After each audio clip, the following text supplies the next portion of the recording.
Am I the meanest? Pawn's drunk. Am I the prettiest? Pawn's drunk. Am I the baddest mofo low down around this time? Pawn's drunk. Well, who am I? Pawn's drunk. Who am I? Pawn's drunk. I can't hear you. Pawn's drunk. AKA Mr. Moonshine himself. Of Harlem.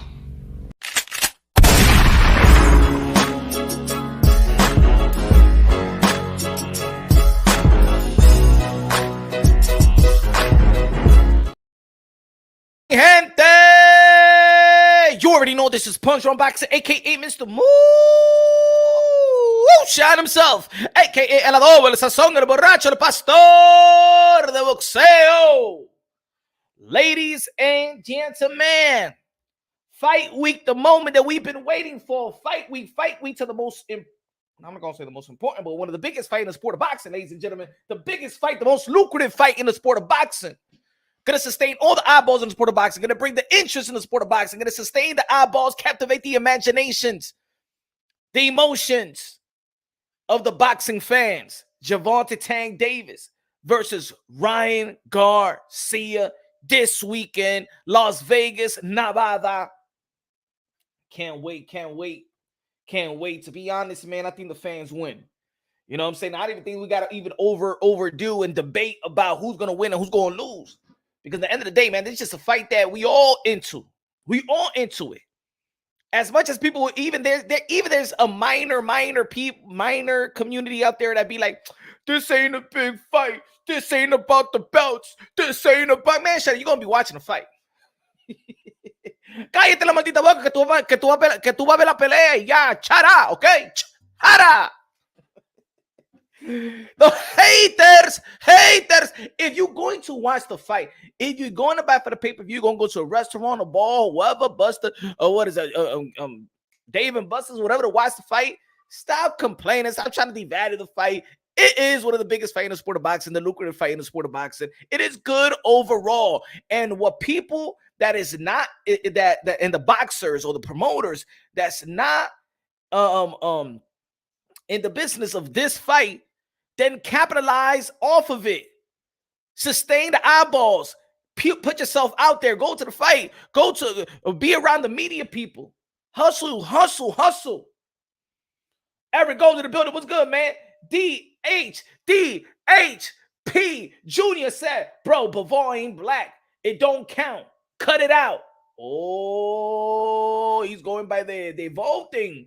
Let me see what we have with the vote already, man. Smash the like button on your way in. Let me see what we have with the vote. Because we have it. Bivol got a pass for fighting Canelo. Because Bivol ain't black. Because I truly don't care about fight. Damn, 38% don't really care about the fight. That's what it is. Some people don't care about the fight. All right, good looking out, DHP Jr. Bro, Bivol ain't black. It don't count. Cut it out. Oh, so that's what you're trying to say. That the reason why people going after, people not putting, not keeping the same energy. It's because Dimitry Bivol is no blocky. Okay. We're going to see. I want to know the numbers. I want to see the energy. We're going to be talking about that fight for real. Because I haven't seen nobody talk about this. I haven't seen nobody talk about this. I haven't seen really nobody talk about it to the level of how we talk about Bud, Crawford, or Earl Spence not happening. I haven't seen nobody talk about this, and I want to know why. Why? Okay. He said, I'm playing, bro. But good looking out, DHP Jr. Good looking out with a super chat, man. Appreciate you, my brother. God bless. Thank you for contribution to the channel. Respecting your boy. Cesar in the building. Cesar, one of the members of Ponte Ronky. What's good, brother? What's good, man? Looking out. Appreciate y'all here, man. Smash the like. Gonna be talking about this. No. Let's keep the same energy. No cap. I don't give a damn if you're a fan of Bivol, Beterbiev, Canelo, Spence, Bud, and Thurman, because I gotta add Thurman into this because people got mad that Thurman what's in the middle and probably used as a bargaining chip for Artur Spence, right? Like I'm gonna give you an example. So Bud Crawford and Earl of True Spence going, I'm having the negotiations, and probably Spence is like, yo, Mo, man, get this money because I could get money with Keith Thurman. So they used the Keith Thurman as a bargaining chip like they did, right? Keith Thurman going to be fighting. Well, it was announced that he was going to be fighting Earl of True Spence and stuff like that. TGB petitioned the WBA for this fight for this fight to come to fruition, right? So almost the same thing. Bivol and Beterbiev going to negotiations. The negotiation is off, but if you listen to Bivol's manager, is that they wanted more money. And they know that they got a potential to fight Canelo Alvarez. So that's why he said, well, you know what I'm saying? The negotiation is off. So Bivol is looking for a September fight with a Canelo Alvarez. Man, you've been looking for a Canelo Alvarez fight. You don't want to fight Beterbiev. You don't want that work. You know, if you fight Beterbiev, it doesn't make business sense for your client or for your pockets.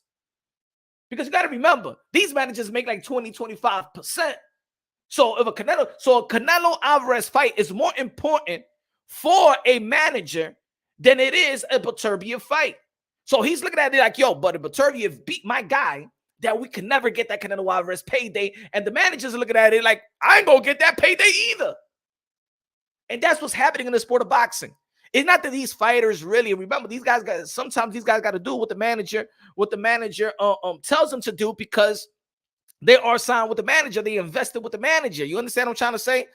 But at the end of the day, you got to hold fighters accountable as well, like we always do. Like we always do. We got to keep the same energy. And boxing fan in the building said, it's none of those options. It's because we are harder on American fighters than we are with foreign fighters. The harshest critics are your own people. True. You know, there is also, you know what I'm saying? I'm not saying that is not African American boxing content creators that don't go after Bud and Earl Spence. I mean, I'm just saying when it comes to Bivol and Beterbiev, ain't nobody really talking about that. Don't anybody want to see Undisputed? Don't anybody want to hold somebody accountable? Don't nobody want to keep the same energy? These guys just gonna be fighting under the radar like Triple G flow under the radar, and everybody was blaming, and everybody was going at Charlo, everybody was going at Dimitry Andre, and everybody was going at David Benavidez. Oh, you want the payday? You want the payday? Y'all ain't doing nothing. Y'all ain't doing nothing. Triple G wasn't doing nothing after he fought Canelo Alvarez, Triple G ain't doing nothing after the Canelo Alvarez fight, but Triple G was flying under the radar, not fighting nobody, right? Like the other guys wasn't fighting nobody. Huh? Who was he fighting? And everybody was giving Triple G a pass, and it was only Punch Strong Boxing that was making videos after videos. I said, stop giving Triple G a pass. He want the Willy Wonka ticket like you think the other guys want the Willy Wonka ticket. He want payday like everybody else want payday. Canelo Alvarez whoop his ass in the second fight. Yeah, I said it, goddammit. He ain't deserve that damn fight. You already got your opportunity of Canelo Alvarez, the super middleweight champion, the cash cow. Cartelo, King Nello, a.k.a. Cash Nello, a.k.a. Payday, a.k.a. get the fuck out of here, man. Tell him to say something. Payday, payday, payday. No, vamos a hablar de verdad. ¿Por qué lo que con ustedes? Huh? And then earlier today, I did make a video and I said that Canelo Alvarez is sabotaging Dimitry Bivol and Beterbiev. In all actuality, Canelo Alvarez, they is sabotaging this fight because Bivol is using Canelo Alvarez as a bargaining chip. Because Bivol got a fight with Canelo Alvarez and he beat Canelo Alvarez, he think that he deserved Canelo Alvarez money, which is not really not really the case. You don't promote yourself for garnering that money. Canelo Alvarez got a fan base, loyal fan base. He's just going to go back to Mexico and stuff like that and going to have 50,000 people, right? You know what? I don't think that the Bivol capitalized on the Canelo Alvarez win like it would have done probably somebody else. Maybe no. So he's going to a negotiation with Beterbiev, thinking that he is the Canelo Alvarez. He's probably telling Beterbiev, but I fought Canelo Alvarez. I made this money, so I need this money. I earned this money. Why this money? I know that I got one title. You're not the A side. So Bivol thinks he's the A side because he beat Canelo Alvarez. No, man. No. That doesn't mean because Roy Jones Jr. lost to Glenn Johnson become this big star. Huh? It don't work like that. It ain't that easy. You can't shortcut your way to greatness. You can't shortcut your way to a A side. That's not the way it works, Bivol. That's not the way that it works. Smash the like button. And Bivol thinks because he fought Canelo Alvarez that he deserved Canelo Alvarez money because he beat Canelo Alvarez. He think he the A side. And his manager is actually trying to say is, hey, you know what I'm saying? We're both pound for pound fighters. We're both pound for pound fighters. Beterbiev and Bivol is both pound for pound fighters. They're both champions. Yeah, but Beterbiev got 3 belts. All right?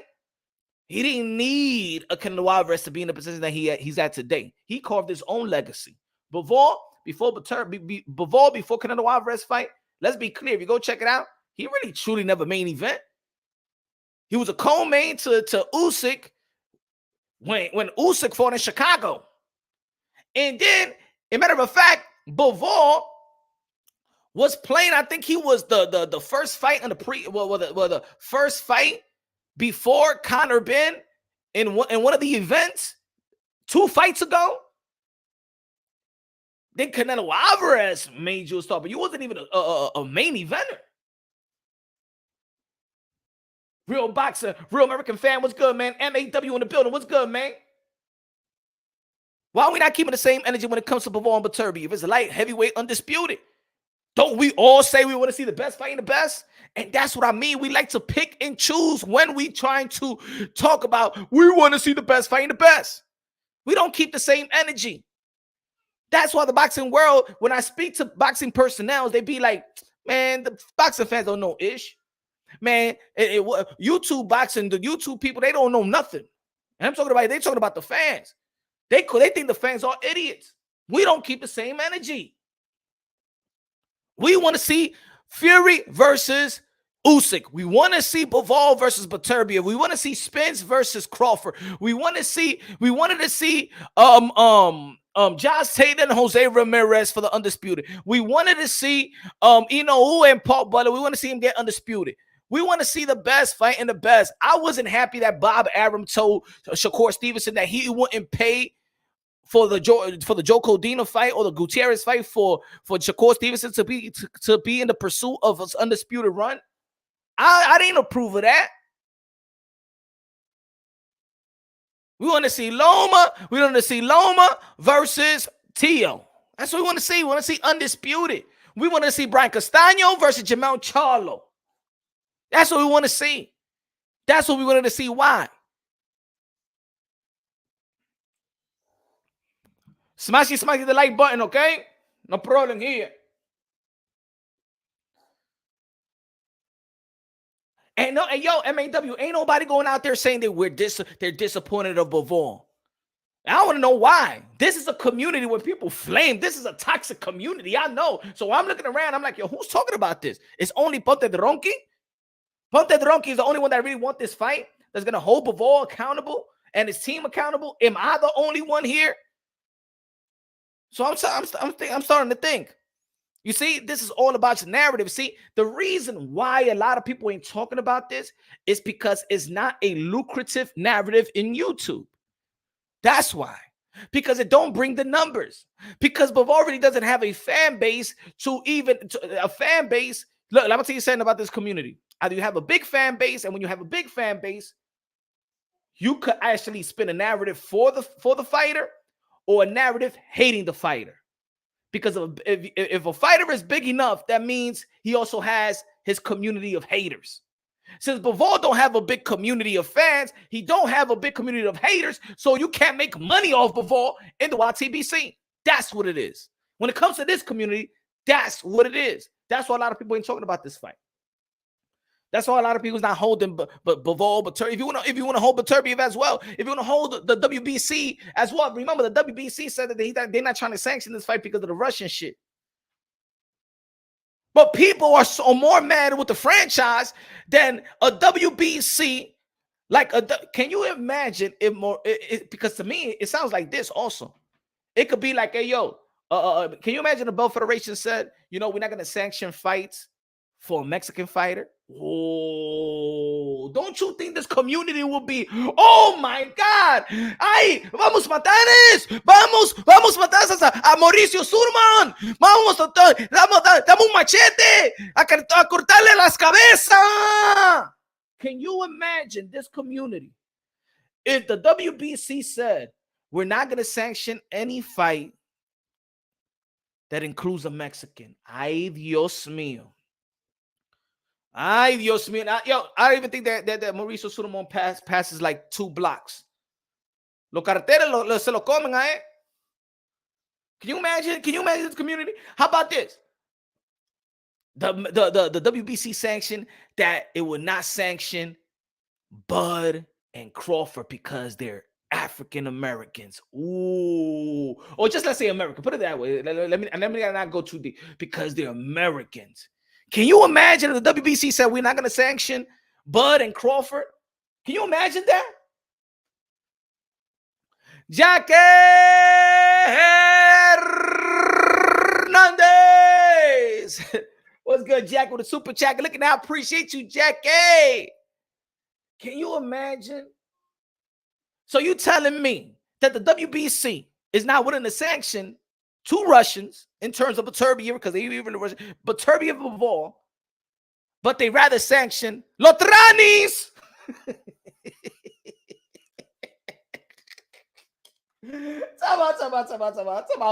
Time out.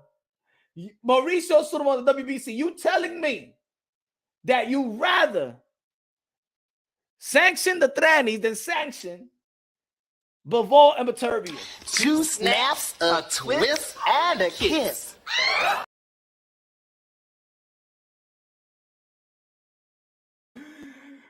It can't be real. You can't get a pass for that. You cannot get a pass for that. You know what I'm saying? Ain't nobody calling it out but your boy, Mr. Moonshine. Ain't nobody else calling it out but your boy, Mr. Moonshine. Huh? Why not? I want to know why. Huh? They not trying to sanction? What? You can't do that just because the Russian government is having this beef and stuff like that. You can't put it on the fighters. You can't put that on the fighters. So Mauricio Sulaiman rather sanction Lotranis than Russian fighters. That's no bueno. That's not nice. That's not nice. That's not nice.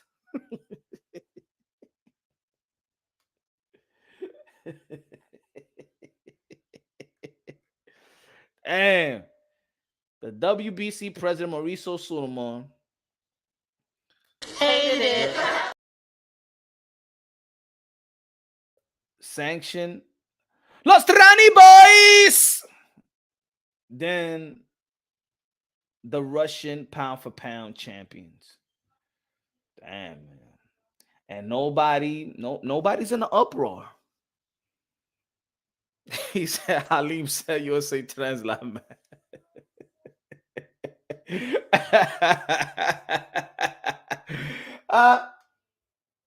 Nobody keeps the Commonwealth in the building. What's good? Kind of looks like Clarissa Shields' white Hispanic sister. That's not right. That's not fair.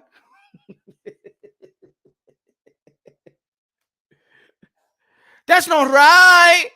That's not fair. I don't like it, that bullshit. That's not right. That's not right. That's not fair. Come on, man. Come on, Mauricio Sulaiman, man. What you been doing out there, man, in Tokyo and stuff like that? I'm telling you, I'm telling you, he was doing something with one of those con la mujer con pinga. Why don't you, Mauricio Sulaiman? What you do? Why don't you have? You're a boxing guy, right? You're a boxing guy. Why don't you have training in boxing? I just believe that the world is changing, Mauricio. And I put on the TV and I watch ESPN and the Zone, and I just see one of us. I don't see Chanty Boy fighting. I see everything. I see UFC. I see slap boxing challenge. I see bare knuckle challenge. But I see men and women Why do I see the chanty? What about the tranny boss? What about the mujeres con pingas? Did you do like us, Marisa Sutoma?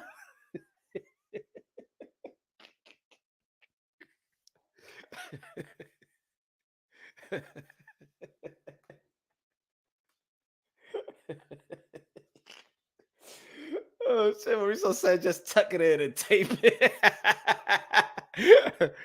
No, what happened is okay. I ain't try. I'm going to look the way that it work. The way that it works is I go to the board of the WBC and we vote on it. And what I'm going to do for you, I am going to vote with the WBC board, and then we will accommodate the tranis. Yes, and because I want to see if you respect it, because if I'm going to suck at that dickety every time, you have to show me respect. If you want me to watch boxing with you, Moisa Suraman, I want to see Chani one.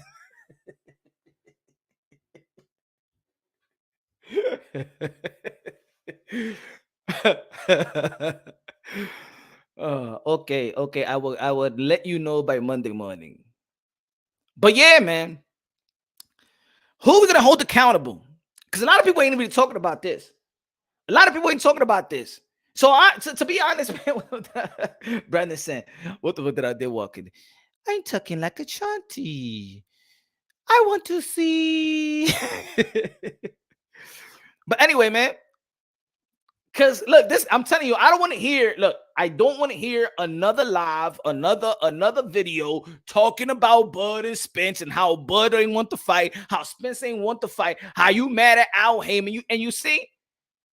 You see what I'm talking about? And this is why I don't follow that narrative in this community. And I know it's a lucrative narrative. It's a lucrative narrative to hate on PBC and Al Heyman. There is a lucrative narrative. See, I don't buy into no narratives, man. Let's just keep it real. Let's be unbiased logically and objectively. The biggest fight in the heavyweight division, and when I say the biggest and the most lucrative fight in the heavyweight division, not the lucrative, maybe lucrative, but let's say the biggest, the most accomplishable fight in the heavyweight division is Usyk versus Fury. Who is Bob Arum, Frank Warren, who else? Usyk's people. Why ain't nobody going at them like I go at Al Heyman? Al Hamon. Why don't y'all go at them? Because I remember when it was Anthony Joshua and Deontay Wilder. Oh Lord, everybody was in it. Everybody was going in on Deontay Wilder when he said he would have bet on himself. They was going in on Anthony Joshua as well. Everybody was in it. Oh my God! But when it comes to Tyson Fury and Usyk, it's not really much of an uproar. It's not ringing the bells. It's not holding nobody accountable. It's not making anybody feel bad that they're not fighting one another and stuff like that. You're not really pulling the hair of the powers that be. Same thing goes for Beterbiev and Bivol. Eddie Hearn, right? Is it Eddie Hearn? Is it Bob Arum as well? It has no Al Heyman in it. Maybe that's what it is. That's also what it is in this community, because it doesn't have an Al Heyman in it. It's not a lucrative narrative, because in this community, I see a lot of people like to hate on Showtime, hate on PBC, hate on Al Heyman. How much you want to bet? If the guy that was representing, if Bivol was represented by Al Heyman, oh my God, he would have been cooked. Every channel would have been cooking. Either you're going to talk about it or either you're going to debunk it. Every channel will be cooking it. London Production. My brother Pocket Drunky. What's good? Smashy, they like botín. Okay? Estamos trabajando aquí. ¿Y qué le pasa a ustedes? No están aquí. Let me see where we at. 669 people voted. Bivol get it passed for fighting Canelo. That's winning. Because we haven't waited long enough. No. Because Bivol ain't black. That's the second one. Because I truly don't care about the fight. All right. Bivol get it passed for fighting Canelo. That's what it is. That's what's winning on the polls, right? That Canelo, because the reason is because Bivol is fighting Canelo Alvarez. And since Bivol wants to fight Canelo Alvarez, and Canelo Alvarez has a large fan base, outside of the YTBC and in the YTBC, then y'all don't want to talk ish about Bivol, because in the end of the day, there are a lot of people that want Canelo to get his get back, which is respected. You should respect that you want Canelo Alvarez to get his get back. But that doesn't mean Bivol needs to give him the rematch, because Bivol also has a legacy fight in front of him. Can you imagine Bivol already beat Canelo Alvarez? And also, if he goes on and beat Beterbiev, do you think that he could be the #1 pound-for-pound fighter in the sport of boxing? Why not go and carve your own legacy? Because at the end of the day, Canelo may just always want his get back. How about don't you go and fight Beterbiev and become undisputed, and then it'll be undisputed versus undisputed, Bivol? How about that? Maybe Bivol doesn't have, he don't think he could beat Beterbiev. He don't think he could beat the Terminator. And that's another reason why I don't believe that Bivol is getting the type of flames that I feel it should be granted. Now, of course, I want to preserve the sport of boxing. We respect the Monday Warriors, Monday Gladiators, the one that put their life on the line for pure entertainment. But we also got to hold them accountable as well. Ain't nobody holding Bivol, Beterbiev, anybody holding them accountable. Look at what the poll is saying. The poll is winning 9-9. You know what it is, Punches? But he's fighting Canelo, though. It's because he's fighting Canelo, though. So because he's fighting Canelo, you're going to respect the fighter that Canelo Alvarez wants to fight. You don't want, but why don't you say, guys, that Bivol, you need to go out there and carve your own legacy and stop trying to come over here and fight Canelo Alvarez, because the only reason why you want to fight Canelo Alvarez is for payday. Why don't he get the payday? You know what I'm saying? Critique. Why don't he get it? You know why? See, Bivol got an opportunity, and that's what I always say. Rapstar Boxing Knowledge, the voice of the UK, London, bruv. Everybody subscribe to my brother, Rapstar Boxing Knowledge. Why don't you? See, the reason why Bivol has a bargaining chip is because he was given an opportunity. Did Bivol put himself in position to really get a Canelo Alvarez fight? Was Bivol calling out Canelo Alvarez before he got that fight? No. But he got an opportunity, and this is what I'm talking about, guys. Don't be going down there. Don't talk so much ish about the fighters that's in line, that's been in position for an opportunity by Canelo Alvarez, because if they get an opportunity, then you give them a pass like you give him Bivol. You give him a pass like you give him Bivol. See, you ain't going to shit on Bivol because you're going to be like, but at least he beat Canelo. Yeah, he got an opportunity to fight Canelo Alvarez. At least he got an opportunity. It's almost the same reason why a lot of people over here don't even want to go in at John Ryder. You ain't never asked for no damn John Ryder fight. Nobody asked for a John Ryder fight. Not even the haters or the supporters of Canelo Alvarez. But you know why you won't shit on him?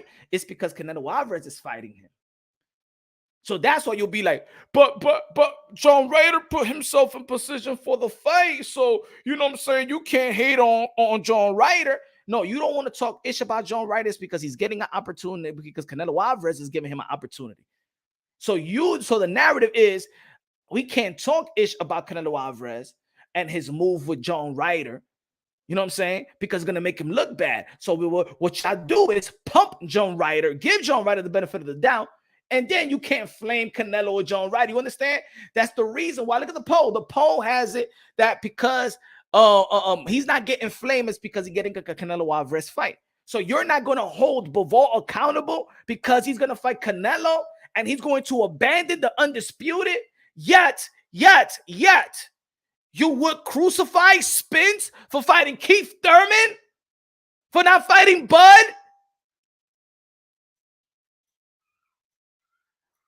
This is the same community that be like, nah, I don't want to see that ish.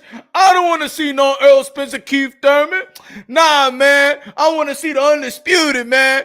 F Thurman, yo, he washed up. There ain't no real money fight. Man, nah, the tables is turned, man. He don't deserve the fight. He don't deserve it.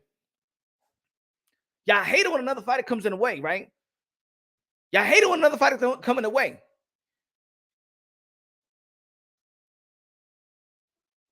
So that's the reason why. That's the poll. Let me see the poll. Let me see the poll again. Let me see if it's still leading. 40% has it Bivol gets a pass for fighting Canelo. So now Bivol gets a pass for fighting Canelo. So that's why Triple G got a pass. That's why Triple G got a pass. He said above punch is a contract that being enforced. Not much Bivol can do. Want to hate or be angry. Hate on Canelo. Be angry with Canelo.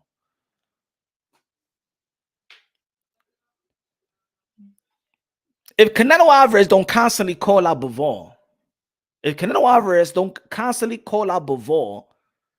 then Bivol has nowhere to go but to fight Beterbiev for the undisputed, in which that's supposed to be the primary fight that we want to see, and the primary fight their legacy entails,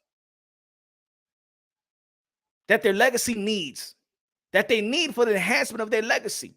Do you believe that Canelo Alvarez is cock blocking Beterbiev? The WBC is cock blocking Beterbiev. We already know that as well. But we're not holding the WBC accountable. Ain't nobody really calling out the WBC and say, oh my God, man, is this racial? The WBC is not supposed to be into the politics. You leave the politics alone. You know what's so special about the sport of boxing or any other sport is that when there's a lot of things that's going around in the world, within society, outside of the rims of sports, politics, you get those 2-3 hours of a sport event, and you don't think about it. Sport does that to us. Sports made us break a lot of how you call it, boundaries. What was it, boundaries or you know what I'm saying? Sports has helped us. Sports have helped us come together and put aside political differences and things of that nature. Remember 9/11? What sports did for us? When the Yankees played the Diamondbacks, when Tito Trinidad fought Roy Jones Jr., remember that? It brought everybody together, man. Almost in the same way when even sports does. There may be racism outside of a sports arena, but when it comes to when Jackie Robinson played and all these baseball players and the stuff inserted, it brings people together, man. That's what sports does. The WBC should not be influenced by political differences or political wars or whatever and things of that nature. They shouldn't hold the fighters accountable for what Putin is doing. That's not fair. And especially when Beterbiev is paying your ass some sanctioning fees too, Mauricio Suleiman. Beterbiev is paying sanctioning fees. He's your WBC champion and you don't respect that.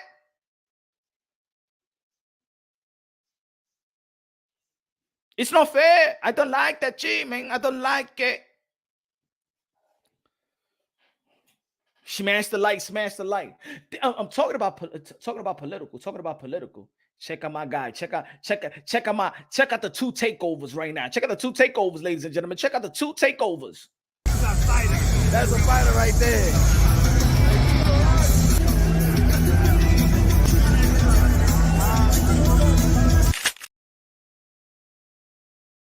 El Donaldo Trumpo, Mr. 45, a.k.a. MAGA, a.k.a. Making America Great Again. Chopping it up, meeting up with Teofimo Lopez, a.k.a. The Takeover, a.k.a. the guy that takes the most risk, a.k.a. the guy that makes boxing great again. Together. Woo! Donald Trump is looking to attend the fight of Teofimo Lopez versus Josh Taylor, June 10th, Madison Square Garden. Called Teofimo Lopez a real a top-notch fighter.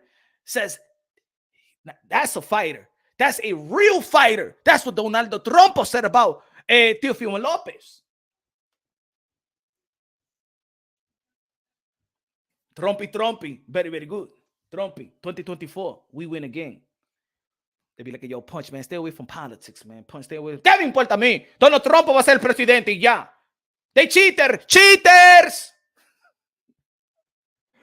Facts. Politics has no place in boxing. It's an individual sport. True. Any boxing fan. True. Let's have a little fun with it, though. Let's have a little fun. You know, let's have a little fun.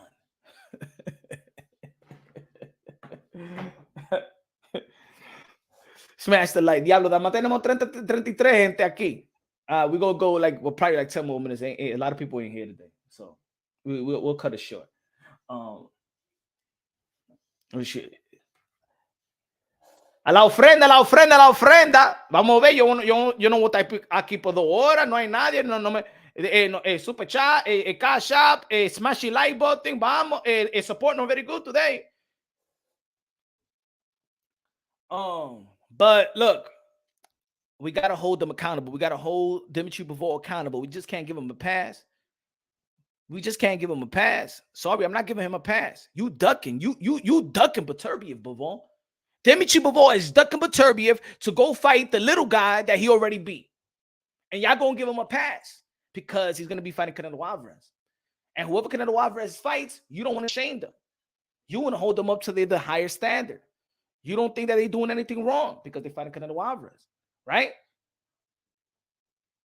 Yeah, you don't want nobody else to get an opportunity for Canelo Alvarez except if it's Bivol, right?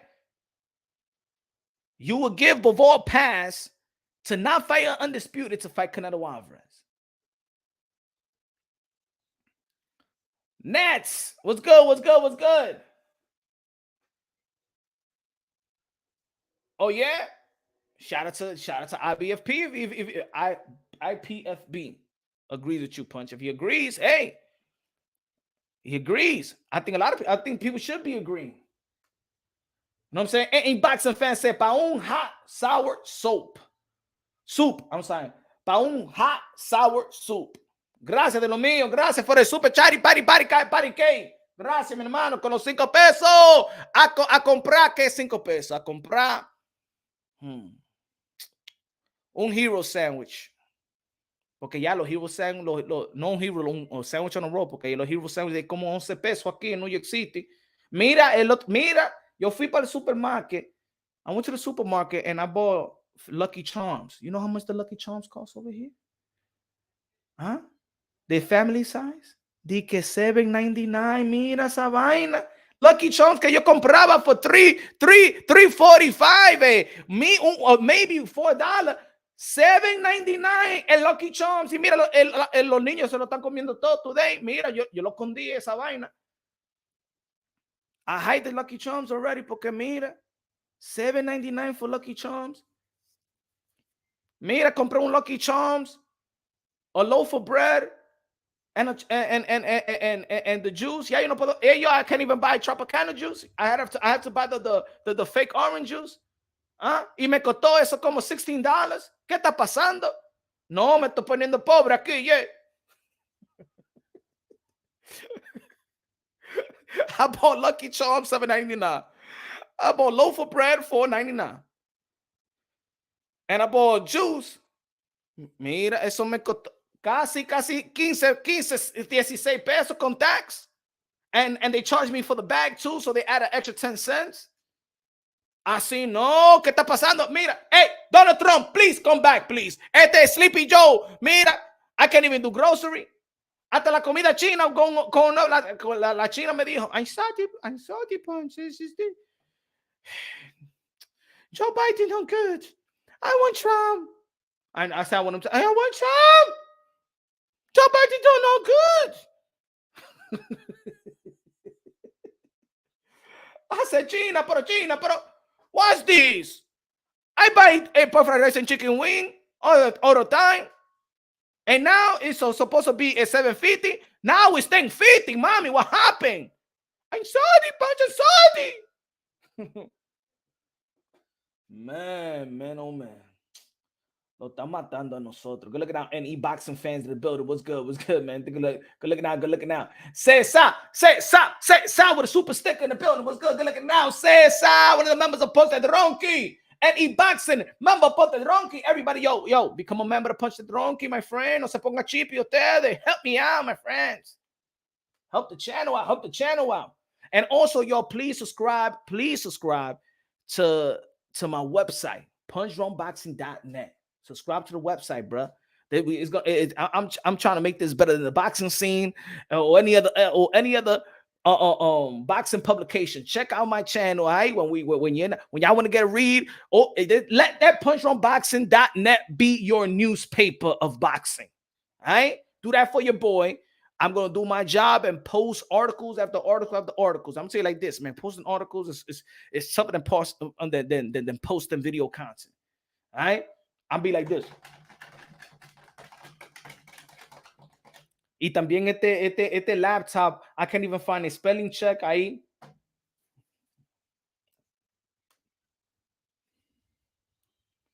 What's good, y'all? What's good, man? So yeah, man, we gotta hold them accountable, man. We talk so much ish about Errol Spence and Bud Crawford. We was on their neck, bro. Every single day. I know people that make lives of them every single day, talking about Bud, talking about his family, talking about la mujer gorda que él tiene. We talk about how ugly he is. We talked about Errol Spence. We talk about what he wanted. We talk about his car accident. We talk about his fighting style, Bud Crawford's fighting style. We diminish Bud Crawford's and the undisputed run. When people talk, I'm talking to people who just going in. They hit every single angle of Bud Crawford's career and the outside, and Errol Spence, everything in his career, and the outside, even when they talked about his girl. Do you want to go to Dubai, baby? Do you want to go to Dubai, baby? Every single thing. I don't even know how Bivol kids look like and wife. I mean, the kids and the wife is untouchable, but I'm just saying that when it comes to Errol Spence and Bud, everybody con la pistola así, every day. Like Jennebeck not wanting to fight Triple G. Exactly. Any boxing fan. Who's the only one that was talking about that? Let's keep it real. Any boxing fan. Who's the only one that was holding Jennebeck accountable and Triple G accountable? When the whole world of boxing was talking about Canelo Alvarez saying that he don't want to fight Mexican fighters, Jennebeck said, I don't want to fight other Kazakhstan fighters. But you know what? You know why they give him a pass? You know why they give him a pass, any boxing fan? Because it was more lucrative in this community to go after Dimitry Bivol. That's what it was. So people forget about that. The same thing that was holding Canelo Alvarez accountable for saying that he don't want to fight Mexican fighters. Nobody held Triple G nor Jennebeck that they don't want to fight Kazakhstan fighters. Nobody came out with these content except your boy, Mr. Moo Shine himself. And like I said before, they gave Triple G a pass. They gave Triple G a pass for fighting nobodies, like the other guys didn't fight nobodies after the Canelo Alvarez fight, the second Canelo Alvarez fight. Triple G ain't do nothing, didn't fight nobody. Oh, Murata was handed the belt. Even when, look at this. When Murata got handed the belt, ain't nobody was talking ish about that like we all flamed Devin Haney. Did we flame Murata for getting a super title, for getting the belt? When Canelo Alvarez dropped his belt and they gave him they elevated Murata. He didn't win that belt. They elevated Murata. And we ain't flamed him, but we flamed Devin. We don't keep it the same consistent. And I'm gonna tell you like this. As much as some people may hate certain groups, I believe that there's a reason for certain groups. There's a reason for the people that debunk these certain groups or boxing content creators. Why did Murata get flamed? Why does Triple G get a pass? Why does Bivol get a pass? Why Beterbiev is getting effed? Why the WBC is getting a pass? You know it and I know it. Let's be real. Let's be honest. If the WBC said that we're not going to give American fighters, we're not going to sanction American fighters, man, we do a lot of ish, man. So let's be real. Let's be real. YouTube, no me paguen el canal. But let's be real. America ain't no saint. The US of A ain't no saint. Oh, ustedes creen que nosotros somos buenos contra la gente? The WBC don't come out of nowhere and say because the WBC is not based in America. The WBC don't come out of nowhere and be like, you know what? Which I did to Lebanon. No, we're not going to sanction American fighters. ¿Por qué ellos dijeron eso? Huh? What did WBC did sanction when we go out there and go guerra and take the currency of a lot of countries? Why the WBC don't come out and be like, you know what? Nah, we don't like what Americanos is doing out there in war. No, we're not gonna sanction American fighters fans. Imagine if they do that. Tip Bayless in the building. What's good, my brother? Shout out to Tip Bayless. We're not keeping it consistent, y'all. We're not keeping it consistent. I want to know why. Why don't we keep it consistent? Like I said, because especially in the YTBC and the YouTube boxing community, it's not lucrative.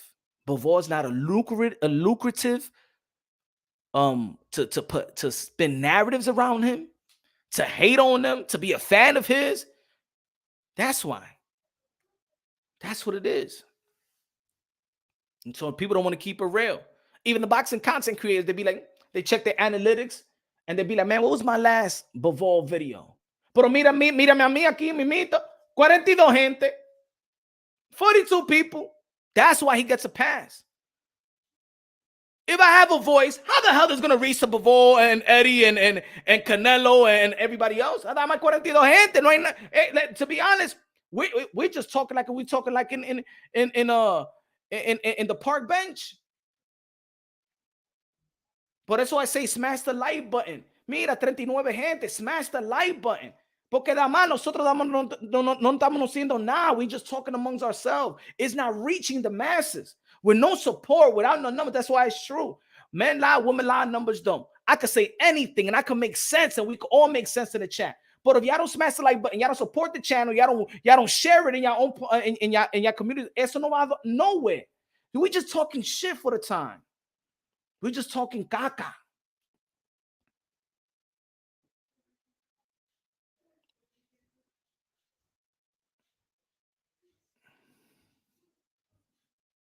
I'm gonna do what I'm gonna do, you know, because at least I could put this in my portfolio.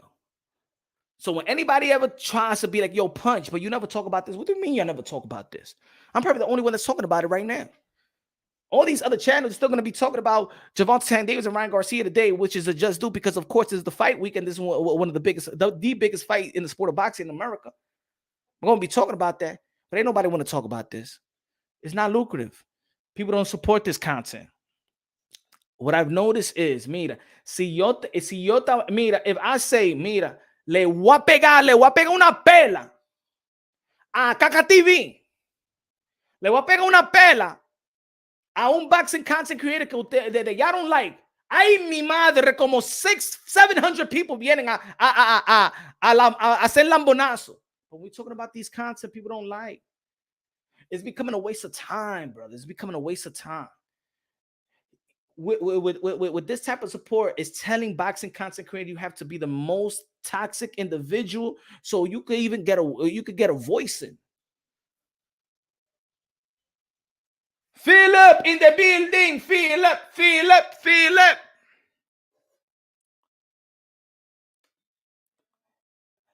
And look, yo no me quillo.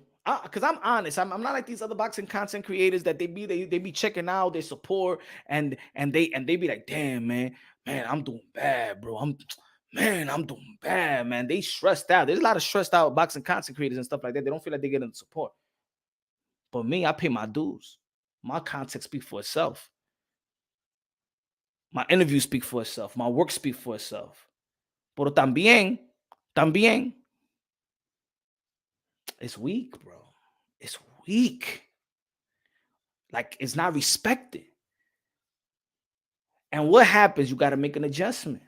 So I'm going to start making an adjustment. If you want this channel to be all about going at boxing content creators and shit like that, eso es lo que ustedes quieren que yo hago, eh? Eso es lo que ustedes quieren que yo hago. Mira, you know what I was thinking? I was thinking, damn, yo, should I go to the fight? Should I go to the fight? You know what I'm saying? You know I don't got the media credentials. Should I go to the fight? Should I spend money to go out there like I did last year? Spend money going to these fights. Y después me dan como ustedes de que 1,000 views and mira esa puerco de support. ¿Tú crees que yo hago eso también? No, ahora no. Gotta support the channel para eso ya. No, así no.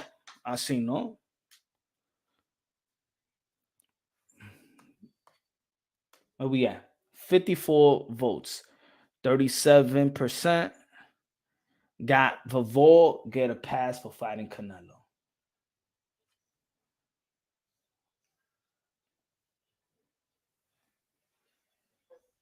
Pero de verdad, yo le digo así, for the members, thank you for the members, porque if it wasn't for y'all, de verdad, yo me voy de aquí, de verdad. If it wasn't for the members, I wouldn't even, to be honest, that's what, y'all keep me going, bro. And for the people that do come consistent, y'all keep me going. I think about y'all. When I don't want to, to be honest, I'm like, you're going to do it live? Hasta la mujer me dijo, you're going to do it live? I'm like, why not? I wasn't even going to do it live today. I'm not going to do it live today. Almost April 22nd, you already know the biggest fight. And I say, you know what? I just don't want to let, I can't let down the members. I can't let down the people that do come constantly, pause, that show support constantly. It's like,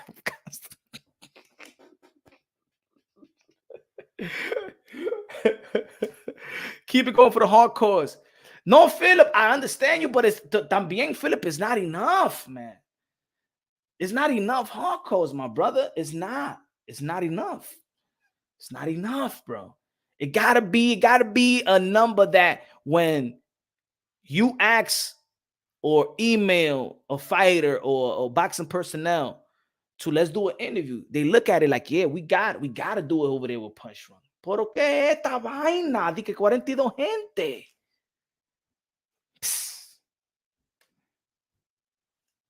Not a member, but New York, we here. Salute, salute. New York City.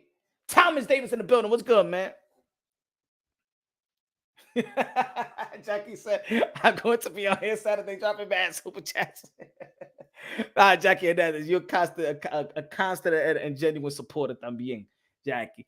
I'm not even talking about the people that come here, that show love. I'm talking about those that they know I'm live. They are subscribers, but they don't even come and show support. At least come in and just smash the like button and go back to the gym or go back and stuff like that, because it still helped the channel. Like, of course, we all got lives. Shit, I want to watch the Knick game right now. I want to watch. I'm a Knick fan. I'm missing the Knick game to go live. Playoffs, right? So I understand, pero también is you know what it is, that social media got it so easy that no, it's not you know. We all got lives, you all got responsibility. Pero tú sabes, if y'all subscribers, y'all know Punch is going live. Pero hop in, like, síguele y vete. Pero no me dejen en banda así ustedes me dejan así. Con un embarrassing number, así mismito. Esto es embarrassing.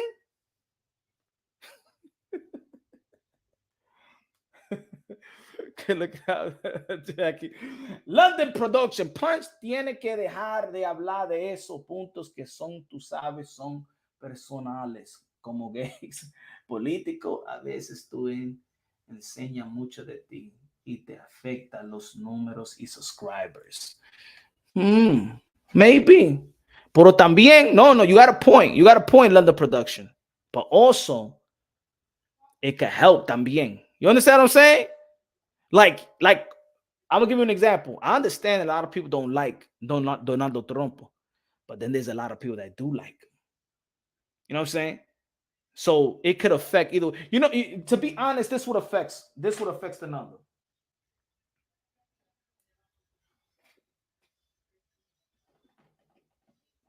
This what it is. This would affect the numbers. To be honest, London would affect my numbers. I'm gonna tell you what affect my numbers, guys, because I can see my own analytics. You know what I'm saying? You know what affects my numbers? When I keep it unbiased. That affects my number. When I keep it unbiased, that affects my number. If I do look, I'm gonna keep it honest. If I do a video and that video actually does good, I'm gonna give you an example. Let's say I did a video of Gervonta Tank Davis and Devin Haney a while ago. Well, that video did very, very well. I think over 20K, 30K, around there, right? And when you get those type of videos, you get a lot of subscribers. And I was giving a lot of props to Gervonta Tank Davis A lot of props to Gervonta Tank Davis and stuff like that. So guess what? That means that people liked what I was saying, and there was a fan base of Gervonta Tank Davis, right? But that doesn't mean I'm not going to hold them accountable when I need to hold them accountable, or their promotional company accountable, whoever's right. So the day then you critique or you hold them accountable. Gervonta Tank Davis for something. It could be a video that I'm doing with Ryan Garcia. It could be a video I'm doing with even the Mahaney himself, right? Then is an unsubscribe, because they like that I pumped that guy, but then I hold them accountable and they be like, oh man, you a hater. Oh, unsubscribe. The same thing with Canelo Alvarez. I'll do videos of Canelo Alvarez, praise Canelo Alvarez as he earned to be praised, and meaning in the sport of boxing, and I'll get a lot of subscribers. Then I'll hold him accountable and be like, nah, I don't like what he said about not fighting Mexican fighters. Then I'll come over Demise Andre, man, he never got an opportunity. Unsubscribe. But if I just keep it, talking and praising Canelo Alvarez, and even though I may see something that I might not like, I'm not going to talk about it. I'm not going to talk about it because I'm afraid that people are going to unsubscribe. That's what boxing content creators do. You don't think they want to hold Canelo accountable, Earl Spence accountable, and still praise them? See, if you build your channel off Deontay Wilder, you got to talk shit about Tyson Fury. The day that you talk, if you build a Deontay Wilder channel and the support, right? And then you start saying, well, Tyson Fury is a good fighter and Tyson Fury beat the ish out of Deontay Wilder, then those subscribers going to look at you sour like, nah, that's not what I subscribe to, man. You a flip-flopper, yo. You a cool, you a this. And then it's unsubscribe. And the numbers is, when you are an unbiased channel, is a roller coaster, is a seesaw, is an up and down. Is an up and down. That's what it is. Orisha! Now, when I listen to other boxing content creators, I see how authentic you are in comparison. I like that you bring the real. Too many folks get in their feelings. Gracias, Orisha! Good looking out. Appreciate that. And to be honest, for a boxing content creator, that's one of the best compliments. That you keep it real, that you keep it fair. Look, when I talk to these fighters, I'm going to tell you like this, and I said it before, 95, 96% of the fighters that I do interviews with, or we have a conversation about, or how they know me, or how they like my channel, you know what they say? You keep it fair. Some of these fighters heard me critique them. You keep it fair. Even, you know what's funny? You know what's funny that good looking out, Arisha, and you know what's funny, that most of the fighters that got cool with me, it's because it was a content that it was actually holding them accountable. It was holding them accountable. And they like, yo, and they either somebody contact me, either boom. And we became cool. You know why? Because there's people out there that's real enough and they could peep the fake. They could peep fake boxing content creators. They know when boxing content creators are just trying to be fanboys to them so they could get something out of them. They see that. Know what I'm saying? So the best compliment for me as a boxing content creator is that I keep it unbiased, logically, and objectively. But sometimes people don't like that. People don't like that. They like the narrative. They like the narrative. So now they don't like what I'm saying about Bivol. What you mean? Come on.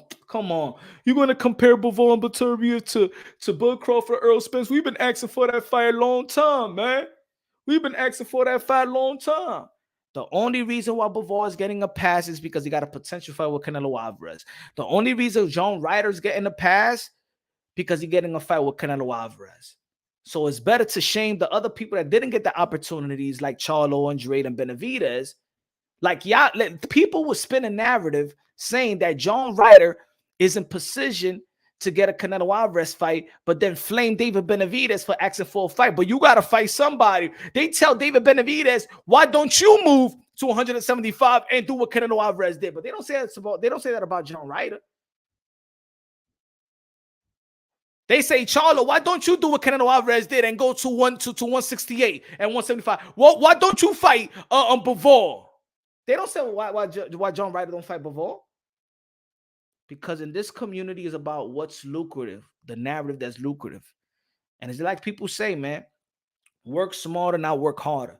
A lot of boxing content creators, they're not working hard. They're working smarter. They're gonna go by what people want to listen to. That's why you see most of your favorite boxing content creators don't want to talk about women boxing. They don't want to talk about the fighters on the come up and stuff like that. Joe Flores, new member Ponte Ronky. Good looking now. Appreciate you. Appreciate you, brother, man. Appreciate you. Thank you for becoming a member. Man, I'm happy. I'm happy. You make me happy. You make me happy. Jackie, Joe Flores, Any Boxing, Orisha, Cesar, and everybody that smashed the like button. But the members, man, that's some cool-ish, man. Appreciate you. Again, we gotta hold them accountable. I'm gonna hold Dimitry Bivol accountable for not wanting to fight. For one, this is what his manager said. I don't know if y'all listened to what his manager said. So let me play y'all what his manager stated. Give me a second.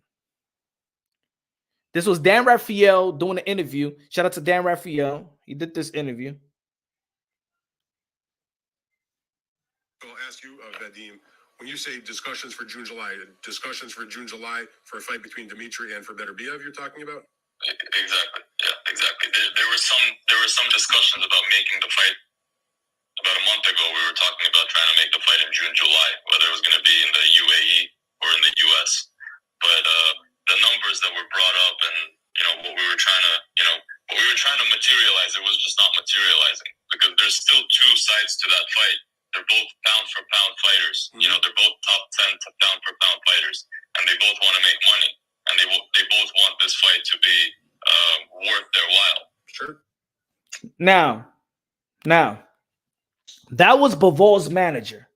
Now, what I want y'all to do, just do me a favor. I'm gonna play it again. But now I want you to envision that the manager of Bivol is Al Heyman. Just think about it. Now I'm gonna play it again.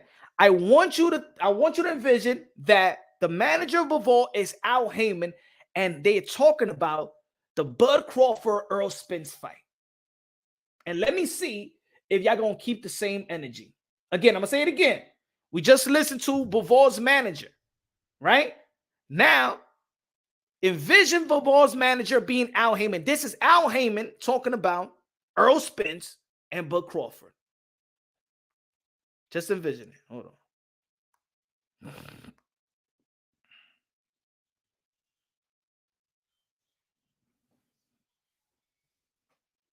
I'll ask you, Vadim, when you say discussions for June, July for a fight between Dimitry and for Beterbiev, you're talking about? Exactly. Errol Spence, Bud Crawford. Right? Just envision Errol Spence, Bud Crawford. Yeah, exactly. There were some discussions about making the fight. About a month ago, we were talking about trying to make the fight in June, July, whether it was going to be in the UAE or in the US. But the numbers that were brought up and what we were trying to materialize, it was just not materializing because there's still two sides to that fight. They're both pound for pound fighters. They're both top 10 to pound for pound fighters, and they both want to make money, and they both want this fight to be worth their while. Sure. Is that an excuse for the fans to give a pass? So we can understand Bivol and Beterbiev. Let's understand Bud Crawford and Errol Spence. Nobody should get mad because ain't nobody mad with Bivol and Beterbiev. Ain't nobody mad. So why get mad at Bud and Errol Spence? It's the same shit. Money is the issue, right? Money is the issue. We shouldn't be mad. So now, when I'm gonna be looking around at this community, I better not see no other boxing content creator talk about Bud and Spence. I want to hear the Bivol and Beterbiev. I want to hear that. I think it's enough people talk about Bud and Errol Spence. I want to talk about this Bivol and Beterbiev. And I wish, and I'm gonna say this, I'm a Canelo Alvarez fan, but I wish that Canelo Alvarez would not And it's hard for me to say that because I understand Canelo want to get his get back. Anybody that feel like they lost and they still got a chance to win, I know they want to get that get back. We all want to get our get back, right? But the reason why Bivol is not thinking about Beterbiev as the primary fight, because I don't think he's thinking about as the primary fight. His manager's not thinking about Beterbiev as a primary fight. Undisputed is not the primary for Bivol. Is the money he could get with Canelo Alvarez. He already beat Canelo Alvarez. He's a little guy. He's comfortable with Canelo Alvarez. He didn't feel like he was hurt by Canelo Alvarez. So matter of fact, why not get this payday? And then I could go with Beterbiev.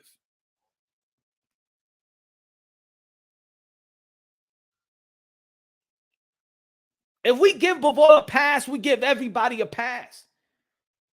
Then I don't understand why people was mad with Anthony Joshua and Deontay Wilder. I don't understand why there may be some people with the Usyk and Tyson Fury. And this is the reason why that the biggest fights, well, this is another reason why that tells you that belts are watered down. Thus, Gervonta Tank Davis and Ryan Garcia being the biggest fight in boxing. No belts, no strap. Bivol and Canelo will be the biggest fight as well. Even though there's some belts on the line, right? But even if Canelo Alvarez relinquishes belt, Bivol and Canelo would be big. That Canelo bag different. But why don't people feel like they see? I don't think that the bag is different. The bag is different, but not to the point where Bivol becomes a superstar, because I don't think that Bivol capitalized off the win that he had versus Canelo. I don't think he capitalized. I don't think he became a major star. You know what I'm saying? I think that's a myth also. You know, the thing for me is how you win. If you see, Andy Ruiz became big beating Anthony Joshua, it's because he stopped Anthony Joshua. See, Bivol didn't demoralize Canelo Alvarez. He just outboxed Canelo Alvarez. He didn't demoralize him. You know what I'm saying? If Bivol would have knocked out Canelo, then I think Bivol would be a star. Like I always say, it's not about just winning and losing, but it's how you win and how you lose. The reason Buster Douglas was big is because he knocked down the baddest man of the planet. If he would have outboxed Mike Tyson and they would have taken a decision and he would have lost, then there still would have been people like, nah, he really ain't lose. Hey, no. But because he knocked him down, that's what makes an impact. That's what sends the shock waves. But Bivol beating Canelo, it didn't give him anything. He's not gonna put him in Madison Square Garden. He's not gonna sell more than 9,000. He ain't gonna sell more than 5,000. I'm telling you like this, but not Bivol. Don't matter. So yeah, the Canelo Alvarez money is good. The Canelo Alvarez money is good for Bivol's manager. And as a manager that gets 20 or 25%, of course he want that Canelo Alvarez fight. He don't want the Beterbiev fight. He don't give a damn about the undisputed. And these managers will let the fighters know it's not important. Just like Bob Arum told Shakur Stevenson, nobody wants to pay for you to become undisputed. Nobody want to pay for Shakur and Joe Cordina. Nobody want to pay for Shakur and Gutierrez. So the boxing world do give people, the boxing community man, I just think that there's a lot of fakes, man. There's a lot of fake hardcore boxing fans. That's what it is. There's a lot of fake hardcore. People just want to talk ish. There's a lot of people that just want to debate just to debate. But they don't believe in what they're debating on. They just want to win a debate. People just want bragging rights. See, I understand the fans, there's a lot of fans that just want bragging rights. They don't believe in what they say. They don't believe in legacy, reign, and supreme. They don't care about none of that. They're in it to argue, to debate about a subject or a fighter that they like. They enable them and stuff like that. That's it. Nobody would care about Janibek saying that he don't want to fight another Kazakhstan fighter. So guess what? When before Triple G vacated his belt, Ain't nobody was calling for a three belt unification bout of Genovic and Triple G. Who's doing these videos? Who's doing the videos of a 3-belt unification bout with Genovic and Triple G? You know why? Because people gave a pass and said, and people was saying in my comment, no, Punch, it's because Genovic is a tradition that kind of Kazakhstan fighters don't fight each other. And so how they build each other then? If they don't fight each other, how they build each other in Kazakhstan? How they spar with each other? If they don't fight each other, how they build each other?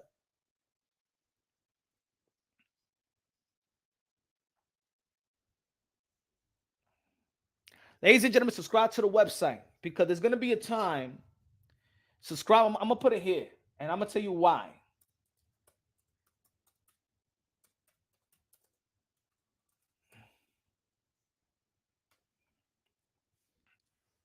Ladies and gentlemen, do me a favor. Subscribe to the website punchdrunkboxing.net. I'm going to tell you, and I'm going to tell you also why. Subscribe to the channel because there's going to be a time that YouTube boxing, the YTBC, is just going to be 100% narrative, toxic cesspool. It's not going to be boxing anymore. And at least I want to create and start building a community because I'm going to start doing videos. It's going to be like live chats. I want so y'all could go to a place where it goes back to the to hardcore, having fun, talking boxing, preserving the sport of boxing. Because in this community, I'm going to tell you like this community is getting to a point that people are just going to work the numbers. It's not about boxing. They're going to work the numbers. Randy in the building. La música, ¿dónde queda la música? DJ Camelo, Alex Sensation, ponme la música.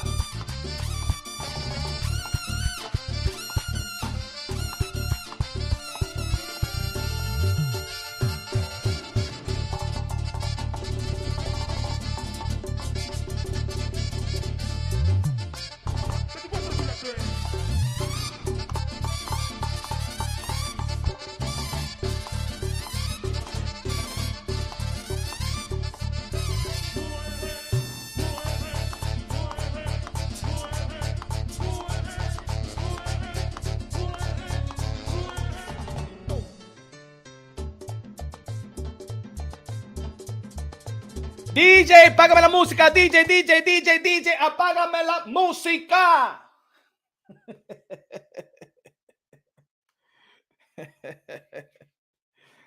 La música de Randy. ¿Te gustan los lenses, los glasses de Macho Man Randy Savage? Randy says, yo, Punch, Canelo said he wants to fight at 175, but Bivol wants at 168. What do you think might happen with that issue? Again, I believe they're going to give a pass to whoever. I think that that's not daring to be great for Bivol. That's not daring to be great for Bivol because I'm looking at it like this, and nobody's even talking about it like that, Randy. Bivol is leaving his division. He's leaving. A champion that's leaving a division in which there is a undisputed. There is a guy that's calling you out. His name is Beterbiev with 3 belts. He wants an undisputed fight. And Bivol is leaving to go down in weight and fight the guy that he already beat. He want to fight the little guy again and duck and avoid the undisputed. Like this is big to me and nobody's talking about it.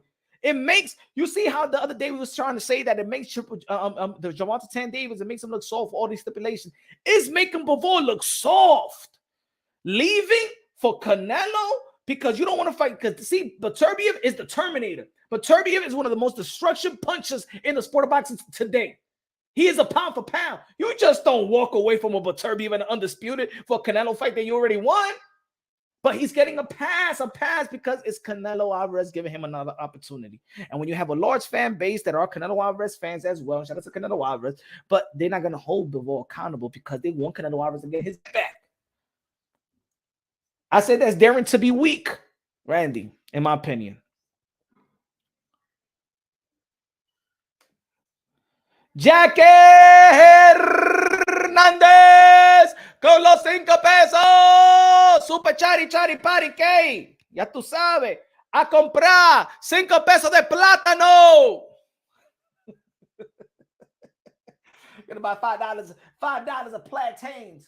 Yo, you remember back in the days when you could buy 3 plátanos, un peso de plátano. Un peso de plátano will give you 6 plátanos back in the days. $1. I'm gonna tell you, man, that's how good it was, man. That's how good it was. $1 will give you 3 or 6 plantains, baby.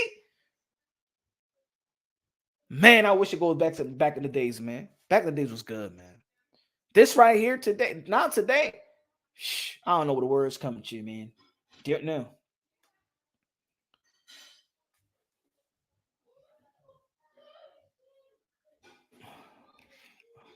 Rapstar Boxing Knowledge said, punch is on Bivol's neck. Pause. I ain't giving nobody no hickey. All right? But I understand what you're trying to say. Yeah, man. Got my foot on their neck. I'm not on Bivol's neck. I'm just like, I got my foot on their neck. Pause. I don't want to be on his neck. Punch got them Tank NY press conference shades on, and how we, you know who I'm going for. You know who I'm going for. I think it's not that I'm going for, but I got Ryan Garcia beaten. I don't know. I think Jackie, I think so. You think Ryan going to win this Saturday? I got Ryan winning. Effort, I got Ryan winning. I really didn't have no horse in the race, to be honest, because I'm a fan of both Gervonta Davis and Ryan Garcia. I like what they bring to the table. I like the excitement that they bring to the table. I like the way they sustain the eyeballs in the sport of boxing, and this is why they're the biggest fight, because we need them. We need them, especially here in America. So I'm happy that they're fighting. I love both of these guys. They're very explosive, very entertaining to watch. It's hard not to be a fan of Gervonta Davis and Ryan Garcia, but I got Ryan Garcia. He's the underdog. I got the underdog on this one. I think he's going to prevail, in my opinion. So, Jackie, I got Ryan Garcia. But I'm going to break it down this week, like on the heavy bag, what I think is going to happen. Hold on, give me a second. Give me a second. Give me a second.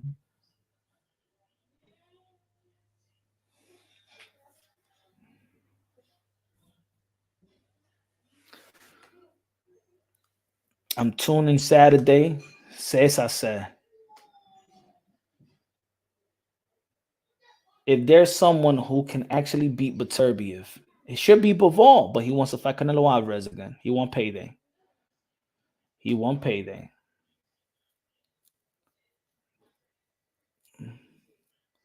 They should make it happen. Yes, Cesar. Philip, I'll be joining the live with a glass of a Clase Azul. That's what I'm talking about. We gonna re-up on the Clase Azul. I still got a lot left. See? Where's my Clase Azul? Mira.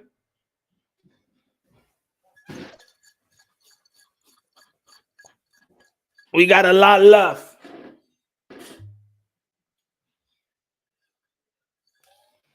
Wow. Yeah, we got a lot. We got enough. But we're going to get another one. We might get another one for this fight. Clase Azul. That's it. That's the new. MAW said, I'll be drunk on beers. I got about half a bottle. Nah, mine's I think is right here because, you know what? I poured it because you don't really know because this is heavy. So I poured it in another glass. So I'm like here. I think I'm like here right now. So that's a lot of shots though. That's a lot of shots. But I got to get another one.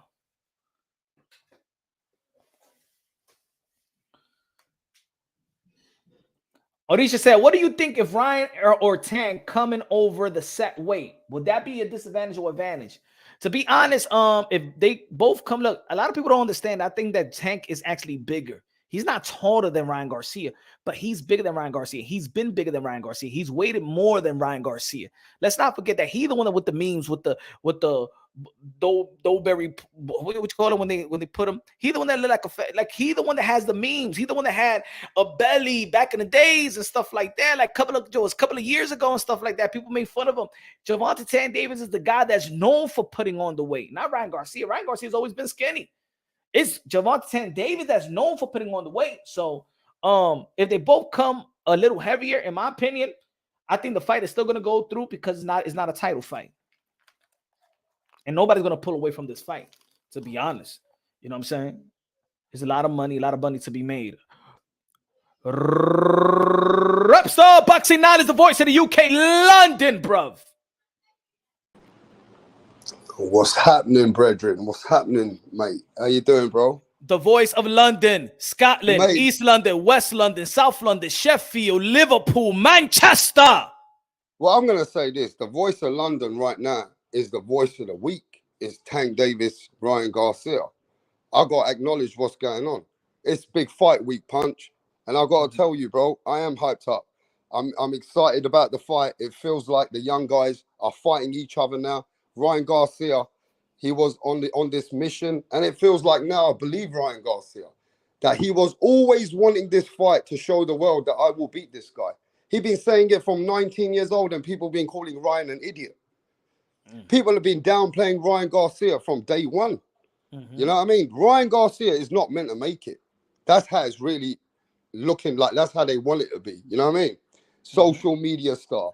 The guy who's out there like a YouTuber. Now they compare him like with Jake Paul. I mean, to be fair with you, no one knows more about Ryan Garcia's foundation than you. Hey, Ryan Garcia, 15 national titles. Ryan Garcia beat Brandon Lee 7 times in the amateurs. Beat Virgil Ortiz in the amateurs. Gave Devin Haney the last 8 count of it in the amateurs. So Ryan Garcia everybody, and he has almost 200 amateur bouts. Everybody knows Ryan Garcia, especially in the West Coast, that he's the goods. They just, there's just people out there that's just really that's really insecure. They see that he's a guy that could crack your jaw and steal your girl. So pretty boys get hated, and that's what it is. I think people are just hating on Ryan Garcia because he's a pretty boy. Nah, look, at the end of the day, look. Good looking out, Joe Flores. Good looking out. Appreciate you. Thanks, Punch. I appreciate your channel. I appreciate your support, my brother. Anyway, look. Whatever Ryan said he was going to do, he's doing what he said he was going to do.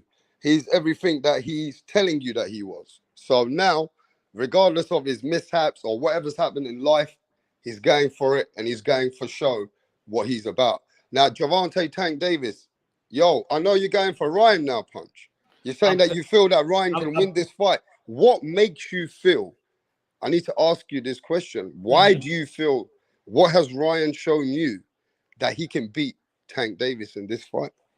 I think this is what it is. Shout out to HLD in the building, one of the members of Punch at Ranky. HLD in the building. This is what I feel. Look, I feel both of these guys got the skills to beat one another. I feel like the speed and power of Ryan Garcia is elevating. He's becoming a stronger fighter as well, more experienced fighter at the same time. The left hook, if the left hook is one of his major punches, and not just the left hook to the head, but the left hook to the body, that his highlight reel came off fighting a southpaw. Let's not also forget that Ryan Garcia was built to fight southpaws. That's why Henry Garcia made Sean a southpaw. So all his life he's been comfortable fighting southpaw. His highlight reel came the biggest win versus a southpaw, even though that the highlight reel also had him down as a southpaw as well, but he prevailed. Tank Davis defense, for me, in my opinion, in which, yes, he got a high IQ. I believe that Gervonta Tank Davis also have a high IQ, yet his defense been slacking, in my opinion, have been slacking for quite some time. Leo Santa Cruz touched him. Is Ryan's defense lacking? Not really, not to my knowledge. I mean, everybody's just gonna go back to that one moment of Luke Campbell. Well, that was 3 fights ago. So if people are going to hold on to that moment as to look at him at what type of defense he is, or people are going to say the same thing about Ryan Garcia leaves his chin up, his head up and his chin. Well, how many people have touched him? You know what I'm saying? I always say that the guys that like Ryan Garcia that has a gift, speed and power, and is gifted like a Ryan Garcia as well. I mean, just like a Gervonta Tank Davis as well. They could take the type of risk. Their gift allows them to look like they're defensively irresponsible, but they're actually not. You know what I'm saying? So they got great reflex. I think the height, I think the power, I think the speed, I think the experience. I haven't seen Gervonta Tan Davis out there with a puncher as well. And when he's there with a puncher, you see that Gervonta Tan Davis become a whole different type of fighter. You know what I'm saying? Which is we've seen him look different versus Pitbull Cruz, and we see him very cautious about rolling. So I just see that Ryan Garcia has won the mental game. He put all the stipulations. Gervonta Tan Davis put all the stipulations. He don't want his family to go to the fight because he feels and he knows that Ryan Garcia possessed that type of skill set that not only could beat him, but also could hurt him and make it look ugly, like he said. I do not trust the confidence of Gervonta Tan Davis coming into this fight. He showed me in what he says and what he has done in the negotiation table. And Ryan Garcia is highly confident. Ryan Garcia wants this fight. He wanted this fight. He chased down Tank Davis. And I think that Ryan wants Gervonta Tan Davis more than he wants Ryan Garcia. So with the mental and the confidence and the skill set and the youth and the experience and the coaching and the training, I got Ryan Garcia upsetting Gervonta Tan Davis. Yeah, I mean, I hear it, and I get it that there's a good argument for Ryan Garcia getting into this fight in the next few days, right? Now, let me just make it simple on myself because you broke it down pretty all the way around. But who has weaknesses shown leading up to this fight today? Who has shown weaknesses as far as when we go to gas tank? Has any one of these guys ever shown you a stamina issue? Now, I've seen Ryan, he can recover well, right? And Ryan also has a good gear in him. When he goes and takes that, when he goes and sits down on his stool, he comes back and he observes his energy well, right? Gervonta Tank Davis has also not shown me that he gets tired in a way where he's, fatiguing. You get me? So both of them got good stamina, correct? So I'm gonna go now. Who's shown you vulnerabilities more? As in like, who's been hurt? Who's been any kind of exposure? I would say Ryan Garcia in the Luke Campbell fight, because we got to go to that. We got to see that Ryan Garcia did get dropped with his arm behind his back. He got a little hurt, but he came back strong. Right? So there was vulnerabilities, but then there was also great things that he showed coming back. Tank Davis never been hurt like that. Tank Davis never been dropped. Never ever seen Tank Davis ever been rattled in any way. Mario Barrios did. But he never really did anything. Show me the round and the exact seconds and we'll really I think it was ninth. I think it was ninth. But it was not right. Tank knows how to observe that and come strong. No, I'm saying he did get a little hurt there. Nothing that anybody can ever talked about. Nothing that anybody saw that thought, okay, that's anything. With what we're saying is Ryan's vulnerabilities were there. They've shown that they are there. If anyone, Ryan has been dropped.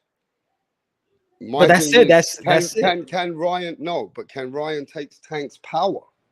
When it gets tough in there, when it gets to the trenches, and he's got to fight it through when he's winning those rounds. Ryan's got to know that Tank's going to try and play catch up or maybe come heavy on him. Is he going to be able to take Tank Davis's big blows, power shots? My thing is Ryan Garcia going to get hurt? Has he got vulnerabilities that show you that he can get hurt from Tank, bro?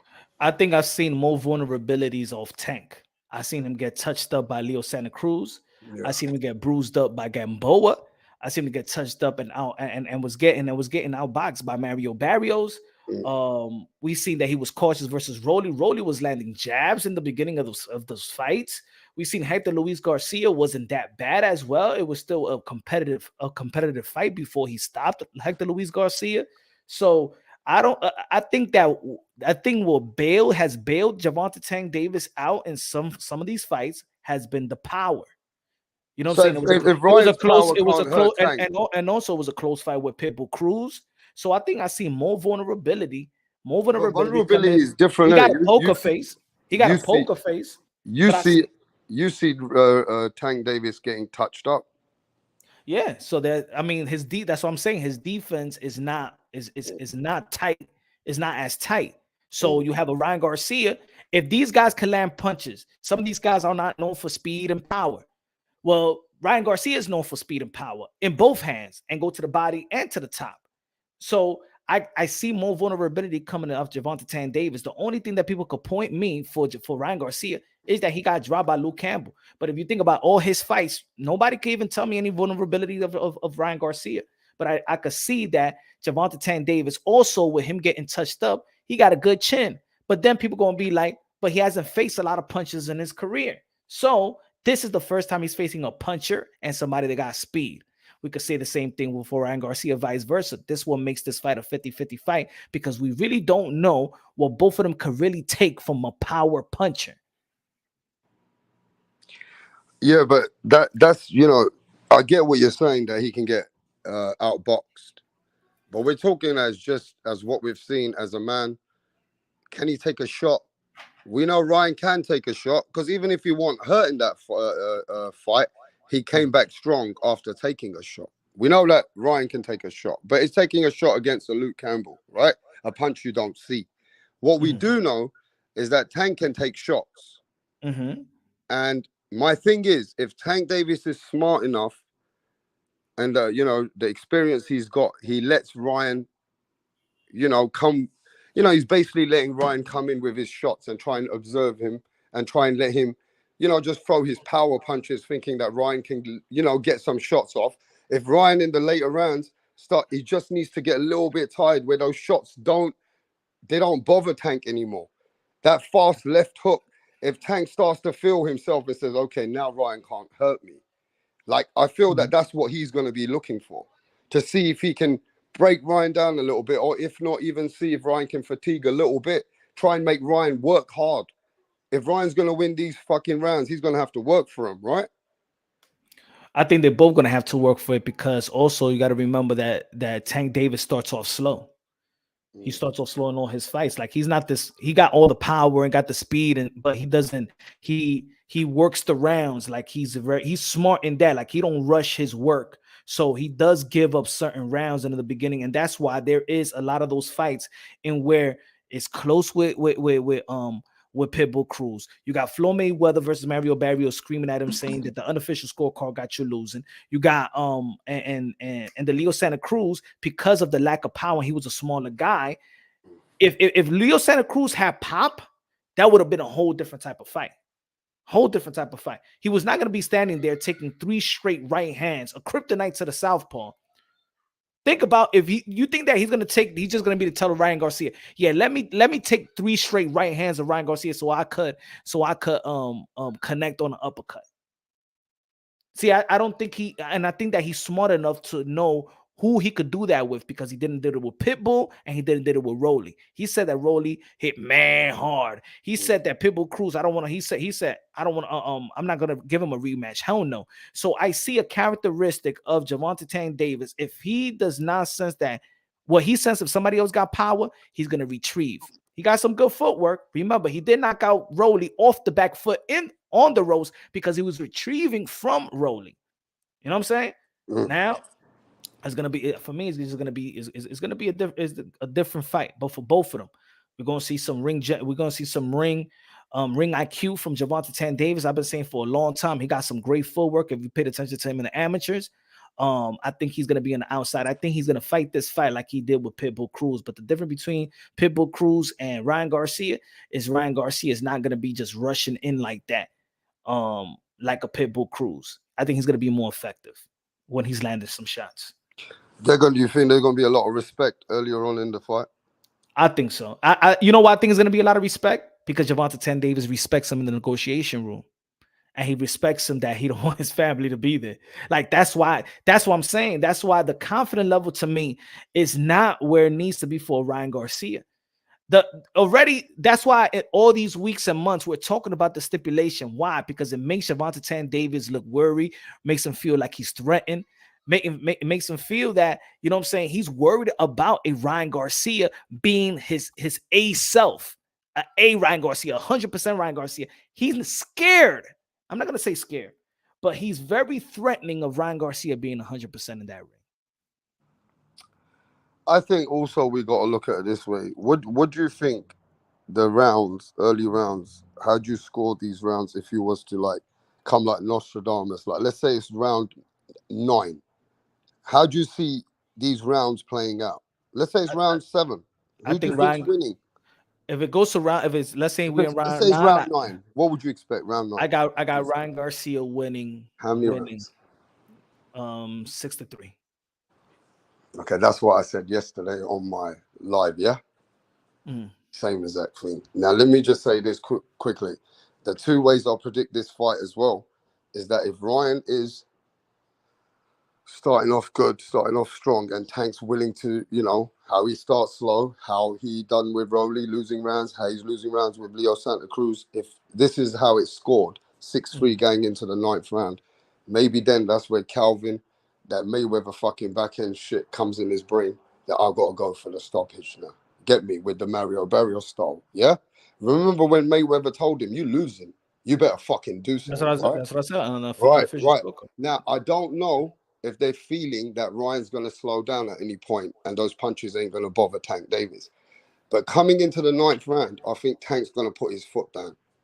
I do feel if we're in the 9th round, Tank's going to come with some heavier shots, especially if Tank Davis is not much hurt and he's losing rounds. If Ryan hasn't hurt Tank or done something to Tank between them rounds or done something where the world hasn't seen before, you understand, Punch? Mm-hmm. See, Ryan might change the fight and we might just shut the fuck up because he might make Tank Davis do the stinky leg all of a sudden in the 4th round. Mm-hmm. So then Tank has to change his whole outlook of the fight, right? Yeah. But if that doesn't happen, Punch, and Tank's just taking a few shots here and there and they haven't really hurt him, they haven't really took him to that where we've seen anything like that, yeah? Yeah, Then I'll put Ryan, I'll put the link on the membership just in case if you're a member, if you want to time in, I'll put the link on the membership. look, it's all down to how the fight plays out. And if Tank's going to come and put his foot down and Ryan's going to be able to have to take those punches, and all of a sudden Ryan, let's say Ryan gets hurt, but he ain't no Mario Barrios. Maybe Ryan can take those punches and still come back, right, Punch? Yeah. And if he holds himself in the hardest round for him and he shows what he's made of, Tank's going to lose on points. Because when Tank tries to do it, he might not be able to do it to Ryan Garcia.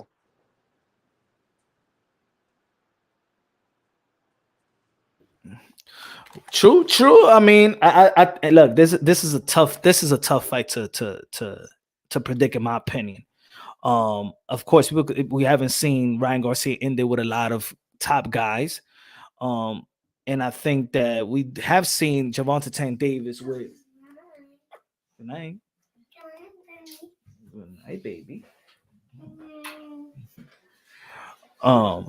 We seen Gervonta Tank Davis with noticeable guys or name guys, but really I don't think they was prepared to fight Gervonta Tank Davis, and they knew how to pick him not to be 100% to fight a Gervonta Tank Davis. Let's not forget that that Pitbull Cruz was a substitute, and he still did his thing.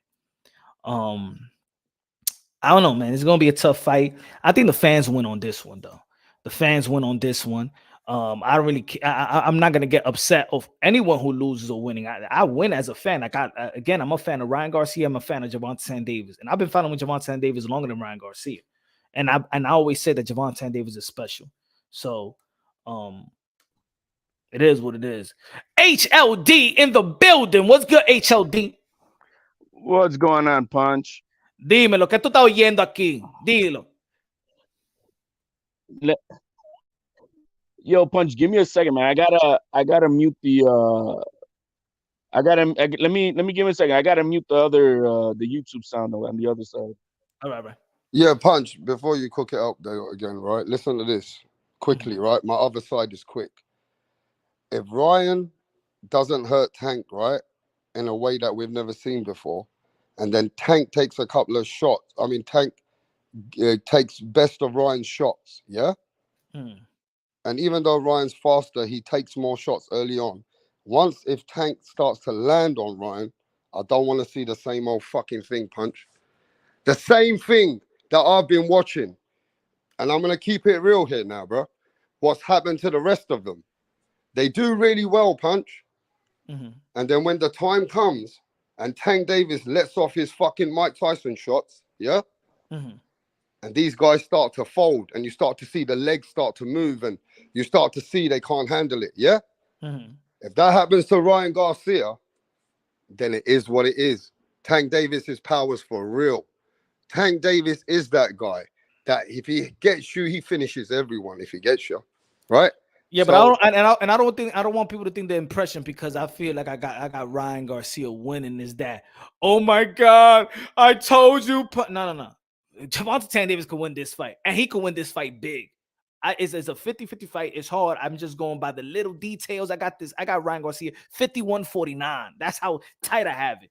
You know what I'm saying? you hardly think it's so it can go. And you're not really. I don't got like, yo, Ryan Garcia is going to whoop. No.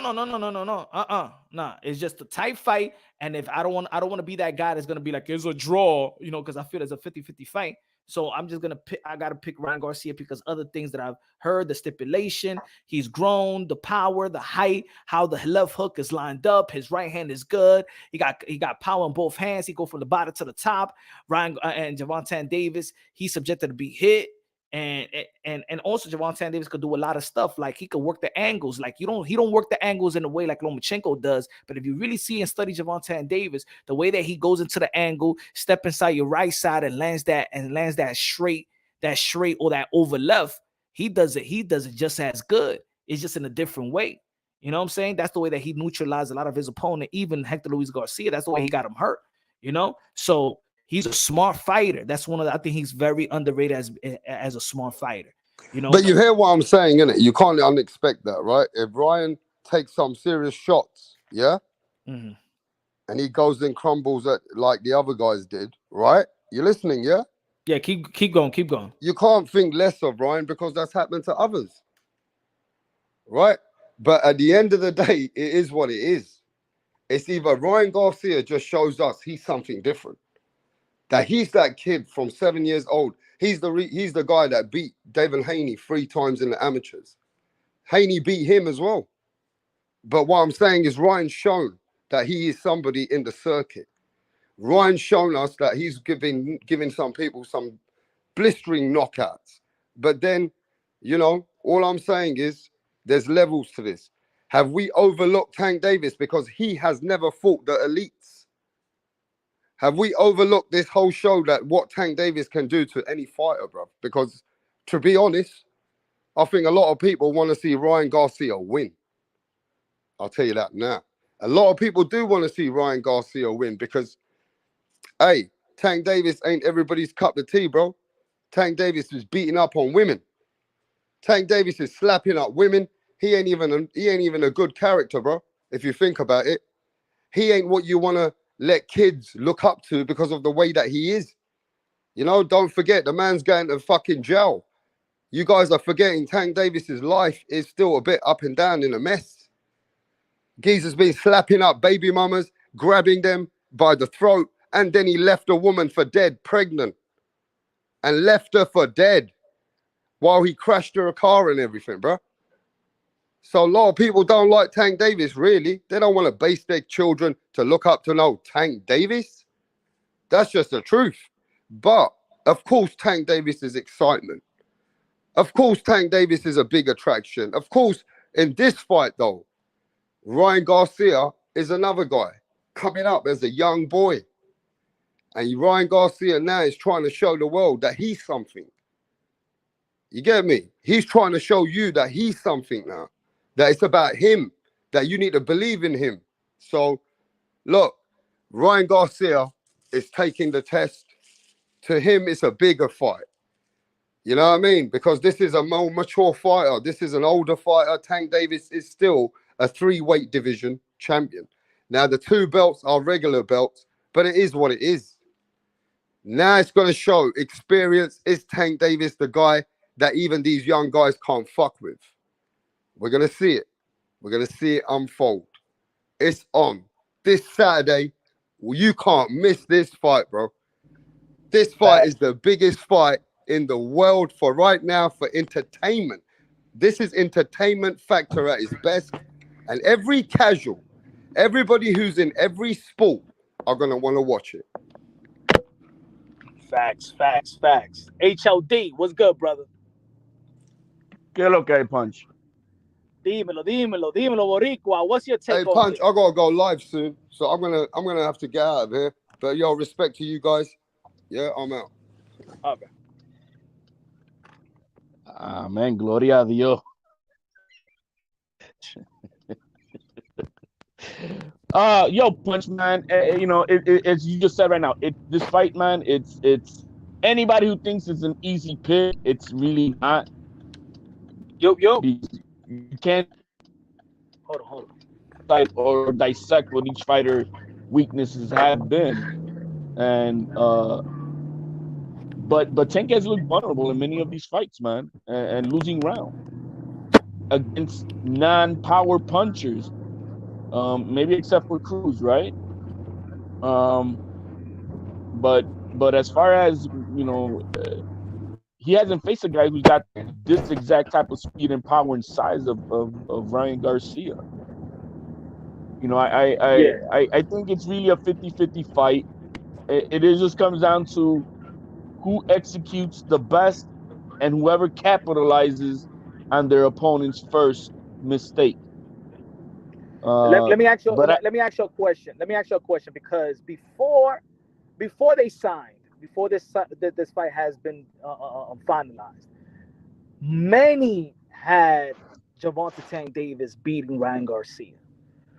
Do you think that the stipulation has changed the way they analyzing or the predicting the fight? Do you think that because of the stipulation, people have abandoned the thought that Gervonta Tank Davis could beat Ryan Garcia? Or you think the stipulation did not affect their prediction? I think that's part of mind games and stuff, but I really don't think it's gonna have much an effect. You know, fight night itself. Once they're in the fucking ring, is all that mind game shit gets thrown out the window. I think maybe on the public you might get what we might be seeing is more on the public supporting maybe Ryan, but I tell you what, it hasn't changed the Vegas odds. You know, Tank is still favored. To be honest, for me, is thinking that it's not gonna. I think. Was that Punch? You hear me good? Because I'm driving. That's what it is. Yeah. I think that I think people that think it's not gonna take into effect, or not people, but they saying like it's not gonna take into effect because they don't want to bring in an excuse, right? But if there's a stipulation, it's because they want something to take into effect. They're gonna say after the fight they lose or something like that. Of course, you know that's gonna happen. But I think it could. I think it could. Hopefully it doesn't. But I do think it's gonna take into effect some way or some other. I think so. Well, the way things Punch, it really comes down to what does Ryan does Ryan really walk around? You know what I mean? What's his walk around weight? You know what I mean? See, I had this discussion. What was it? I think it was yesterday or the day before yesterday. And I was telling the guy, they're gonna come in the same way. It's 11 pounds. It's nothing. It's not even, to me. It's not even that. It's, if anybody knows. We lost you, Punch, or I lost you.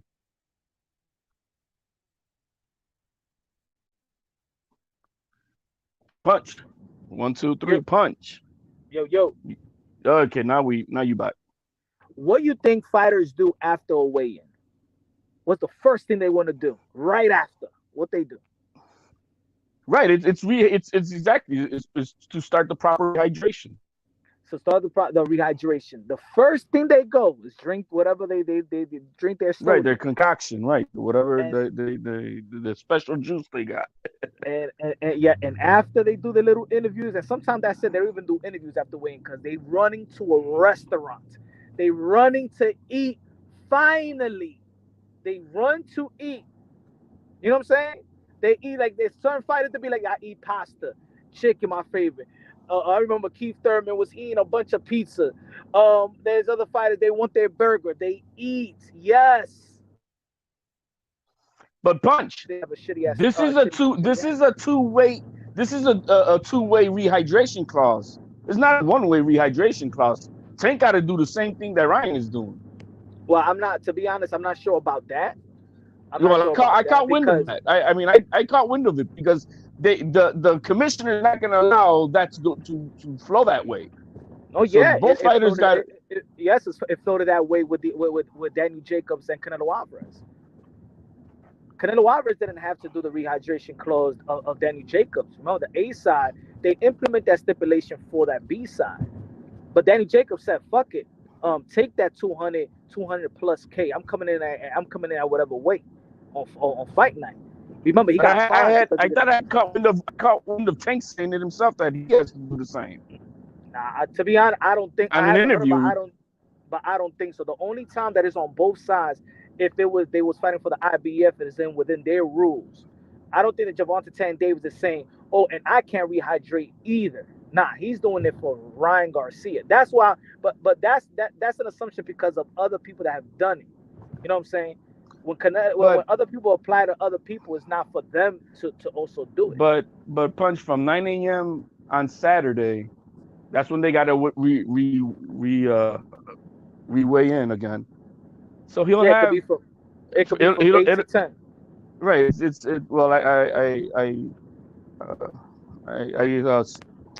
We had asked I don't know, you know, Rooster, the guy who hangs out with Ryan.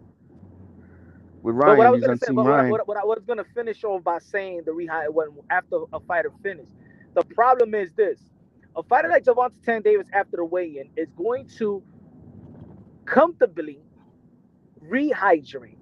Well, Ryan Garcia still got to watch himself. Ryan Garcia he can't eat whatever he want to eat. So now it's almost he's still not cutting weight, but he's still watching his weight. That's the difference. It's not that it's not that he's not gonna come, that he's gonna make the weight. Is that when he starts rehydration comfortably, it's gonna be after the weigh-in on the same day. And still, and this is what it is, why you still got to do it smart. They still gonna be having to watch what they eat because it's the same day that they fight. You can't have an upset stomach. You just can't eat crazy and then have an upset stomach on that night that you're gonna fight. So it's really you're still on a diet. But Punch, if to my understanding, they're gonna weigh in on Saturday at 9. These guys ain't gonna fight till like 11, 12 o'clock. So it's still gonna give Ryan 12 to 15 hours and he's already, to my understanding, the way you rehydrate when it's shit like that, yeah, he weighs in on Friday. It's liquid rehydration. It's pretty much liquid rehydration, maybe a small meal. And then on Saturday, once they finish, they do the 146. Then he'll have his meal early on, so he could digest it. Which is gonna, like I said, it's gonna be 12 hours before the fight. So if it's smartly done, I don't see it to be such a big issue because, let's say he didn't have stipulation, how much weight is he really gonna, is he gonna supposed to be gaining? 24 pounds? For me, that's what I'm saying. 25? But that's what I'm saying. For me personally, I mean, a lot of people talking about the way if he's gonna. For me, is the comfortability of eating and you're still strict on your diet. That's the stress. That's what I'm saying. It's not the way that, because we don't know his body. I don't know. Everybody's body is different. I don't know how much water his body retains or something like that. What I'm saying is that when one fighter is going to be rehydration on a comfortable level, this guy still got to watch his diet for the next day. And then on the next day, you really can't eat. I seen it happen. Look at Michel Rivera, one of his fights. He said, I was eating, man, I ate pasta on the same day I was eating. Yo, I had diarrhea. I should end up, and he's like, man, I should have never ate like that before the fight. He said, and he didn't know. He told me. He said his opponent punched him in a body shot that he actually shitted on himself because he had diarrhea.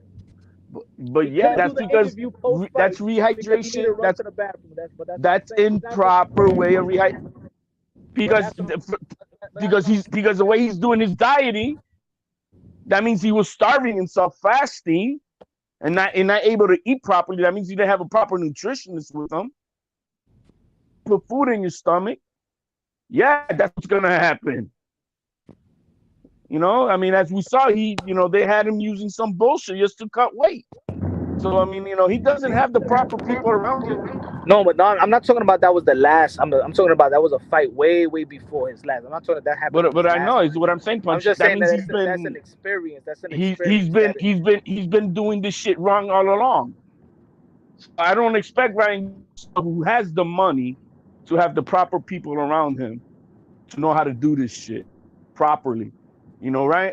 Rivera, he's doing it, allá a finca, you know what I mean? And so that's not, these people are not knowledgeable. But again, I'm not talking about just making weight. I'm talking. Remember, there's two guys that's going to rehydration different. Not every fight has a same day weigh-in, so it's different compared to his opponent. They're not on the same level. This is not a same level stuff. That's what I'm saying. It may not take an effect. I hope it doesn't because I don't want to hear no excuses. You know what I'm saying? I don't want it to take an effect. But this is for somebody to have an advantage. That's the thing. This stipulation is for Gervonta Tank Davis to have an advantage.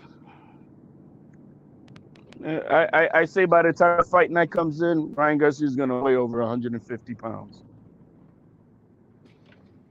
And as long as they do it right, not no, campesino way, they should be all right. Because I'm sorry, how was it before when you used to have same day weigh-ins? You know what I mean? So it's that you have to know how to do it right. There was conditioned to do that though, and everybody's on the same level. That's what I'm saying. The same guys on the same level. But I see Ryan Garcia, if he's able to. I think the first 6 rounds for Ryan Garcia are very, very important for him. Because I see Tank Davis waiting more than Ryan Garcia come fight night. Yeah, I mean, I think if it goes to the later rounds, it favors Tank. If he goes to the deep waters, it favors Tank. He's more experienced, he's more disciplined, and staying focused. And I can see that. That's where the experience is going to kick in for Tank.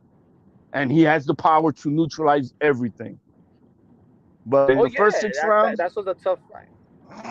But in the first 6 rounds, I think that's when Ryan Garcia needs to, assert his game plan to eat up these first 5-6 rounds.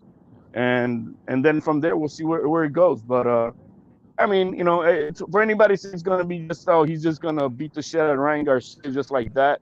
I mean, hey, if he gets tagged, he's gonna get tagged because either one of these guys, whoever tagged by their, is gonna go to sleep. Yeah, see, the only takeaway when people talk about the armor of Ryan Garcia is just the he got dropped by Luke Campbell. Like, man, I've seen too many fighters get dropped by lesser. He didn't get hurt.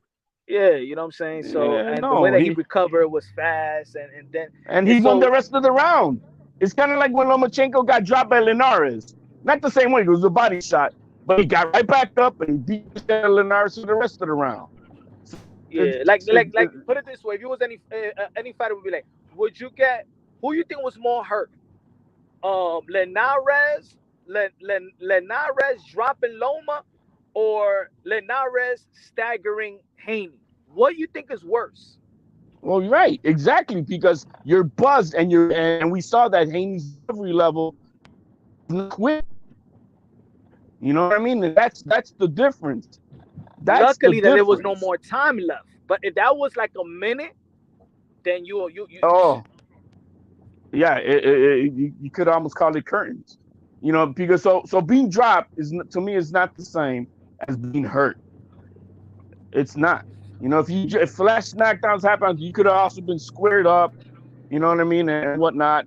And yeah, the right punch at the right time can drop anybody and has nothing to do with being chinny, because chinny means you're drunk.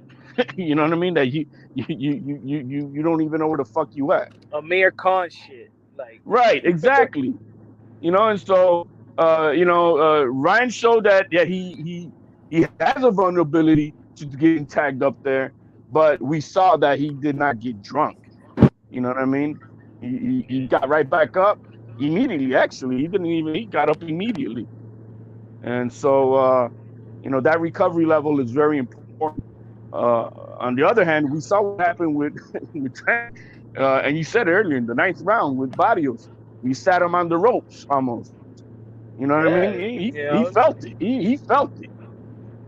And I think So, I think maybe, and look at this, maybe he's not vulnerable. Maybe is that he just doesn't respect the power, the punching power of these opponents, that he allows himself to get hit. Because when you know he's very weary of somebody's power, he moves around like he did with Pitbull, and like he did with Rolly. Yep. So that's what I mean. Like, he's smart. He's not as vulnerable as he's gonna be. He's gonna look vulnerable, and that's what I was saying earlier. That fighters like Gervonta Tank Davis, that's gifted with speed and power, like Tank, like Ryan, like Tio, those type of fighters that like Boots. Like, even watch Boots when he fought Sergey Lipinyan. He got hit with flush right hands. Luckily, that Sergey Lipinyan is coming from a 140-pound division, but these guys, because of their speed and power, allows them to take the risk. It allows them to be defensively irresponsible. But that gift also is what gives is how Ryan Garcia can knock out Luke Campbell. His head all straight, feints to the top, but then hits him with a body shot. That the way that he was squared up, Luke Campbell had no idea that punch was coming. Nope. And sometimes you may think, oh shit, he's open, but then you get hit quick because of his speed. You know what I'm saying? So the thing is, Punch, it's so easy not easy, but as far as what we can see, I could see the pathway of how Ryan Garcia could win this fight because of his size, right? He's the bigger dude, longer arms, his hand speed. We could see that. With Tank, I mean, yeah, we can say footwork, but I don't. Other than that, he catches Ryan Garcia. I don't see him. I don't see a path of what other way does he win. It's either that Ryan makes a mistake and he catches him and it's lights out, or that's it. I don't see like, oh, he's gonna out jab him. He's gonna, but I just don't see that. And that's where it, to me, just looking at the fight, it makes me see that I think Ryan is winning this fight. But that Tank does have the experience. But that's why I say it's I don't see the path. I really don't. Other than him moving around and Ryan Garcia getting caught, that's the only way I see Tank winning. I think this is also the type of fight that's really going to show all the repertoire of Tank. I think Tank is. I see this fight, to be honest. I see this fight like Sweet Pea versus Oscar De La Hoya. I see we're gonna see a whole different type of Tank. His footwork, his boxing, his real boxing ability. He's not gonna sit down on every shot, but he's gonna land some shots. He's gonna show some angles. You're going to see the whole repertoire of Tank Davis. Is it going to be enough to beat Ryan Garcia? I don't know. And we're going to see if Ryan Garcia even got better. He's only 24 years old. Ryan Garcia is not even in his prime yet. Tank is. So it's going to be an incredible fight. I believe so. And I think is there's some big fights, and sometimes it don't show to be entertaining. I just don't see two explosive fighters not being entertaining and two offensively driven fighters not being entertaining. Hey, Punch, let me ask you a question. I got my opinion on it, but let me ask you a question.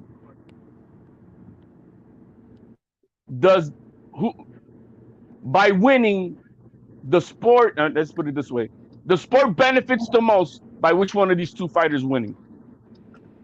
Ryan Garcia. I say the same thing too. I say that because he'll be beating one of the top guys at 135. He's going up down to 140, and he can keep on going up to 147, maybe 154 down the line. So he, but I don't see Tank doing anything much more than where he's at 135. I say it because we don't know. First, we don't know if Tank is gonna go to jail after this fight. 6 months. I think that Ryan Garcia going to 140 and saying who he wants next after he say he wants Haney next. That's another rivalry that I would love to see. Before months ago, he said if he can't get Tank, he wants Teofimo Lopez. Let's see if Teofimo Lopez beats Josh Taylor. I got Teo beating Josh Taylor. Let's see if that come through fruition. I think that Ryan Garcia is going to be more of an active fighter, even though Javante Davis has been an active fighter. But I got slightly. I think I think it would be bigger for boxing for Ryan because of the way he wants to move right after. Right. For Tank, he doesn't have a lot of uncertainties. Maybe if you asked me that question, if he wasn't having to face, or maybe to face jail time, maybe you have a different answer. I think if Haney beats Loma, he moves to 140. If Garcia beats Tank, then it only leaves Tank one good fight at 135, which would be Shakur. Really, and then after that, I don't, there. What else is there? So I think the division starts kind of dwindling down, and all the good fights are going to be at 140. So yeah. So that's why I say I think Ryan Garcia, long-term wise, would be better for the sport, just to keep the population going. But I think that both as of today, both is needed in boxing. I think both is big for boxing, whether they're fighting each other or not.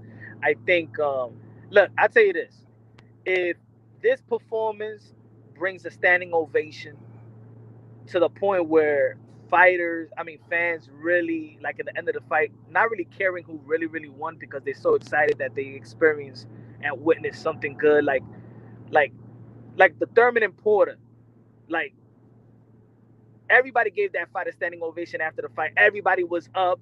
It was a close fight, and it was good for that division, and it was good for the future of that welterweight division, as we saw around that time. It could have been, bigger than that, but the inactivity of all these fighters. But yeah, they fucked. You know what I'm saying? But a Ryan and a Tank, if it's an exciting fighter and it goes to the nail, tooth and nail, and we're like 115, 113, man, we don't know who really won, yo, and we're like in the edge of our seats waiting for a decision because we don't know who really won. A rematch is going to be good, and it's going to be great for boxing because then this big fight, the next fight is going to be bigger than this one. Well, yeah, I forgot that there is a rematch clause for Ryan. So even if he wins, he has to fight Tank one more time. Yep. Oh shit. Okay. But if the man goes to jail, then I don't know when is that fight ever going to happen. And so, I mean, I think that probably might nullify the rematch. He's only facing I think they're going to sentence him to 1 year, so he could be out in 6 months. 6 months. That's what I'm thinking. I say 6 months, give or take. He'll do shock. So we'll see, man. But I mean, it's a good fight week, man. I really can't. It's gonna be a fun week for all of us. We'll see what's up. It's definitely it's definitely got a good buzz. You know what I mean? So we'll see where it goes. Yeah, man. But yeah, man, I'm gonna time out on this one, my brother. You're looking out. ¿Está bien? All right, Punch, hermanito. Ahí nos vemos, hermanito. All right, brother. My people, hit that subscribe and like button. Join the Drunk Punch Nation. Remember, get the exclusive, guys. Get the exclusives. Get to get on the panel, too. All right, my people. Tell them. And also, man, subscribe to PunchDrunkBoxing.net. The website, baby. The website. Let's go. All right, love you. God bless you. On to the next.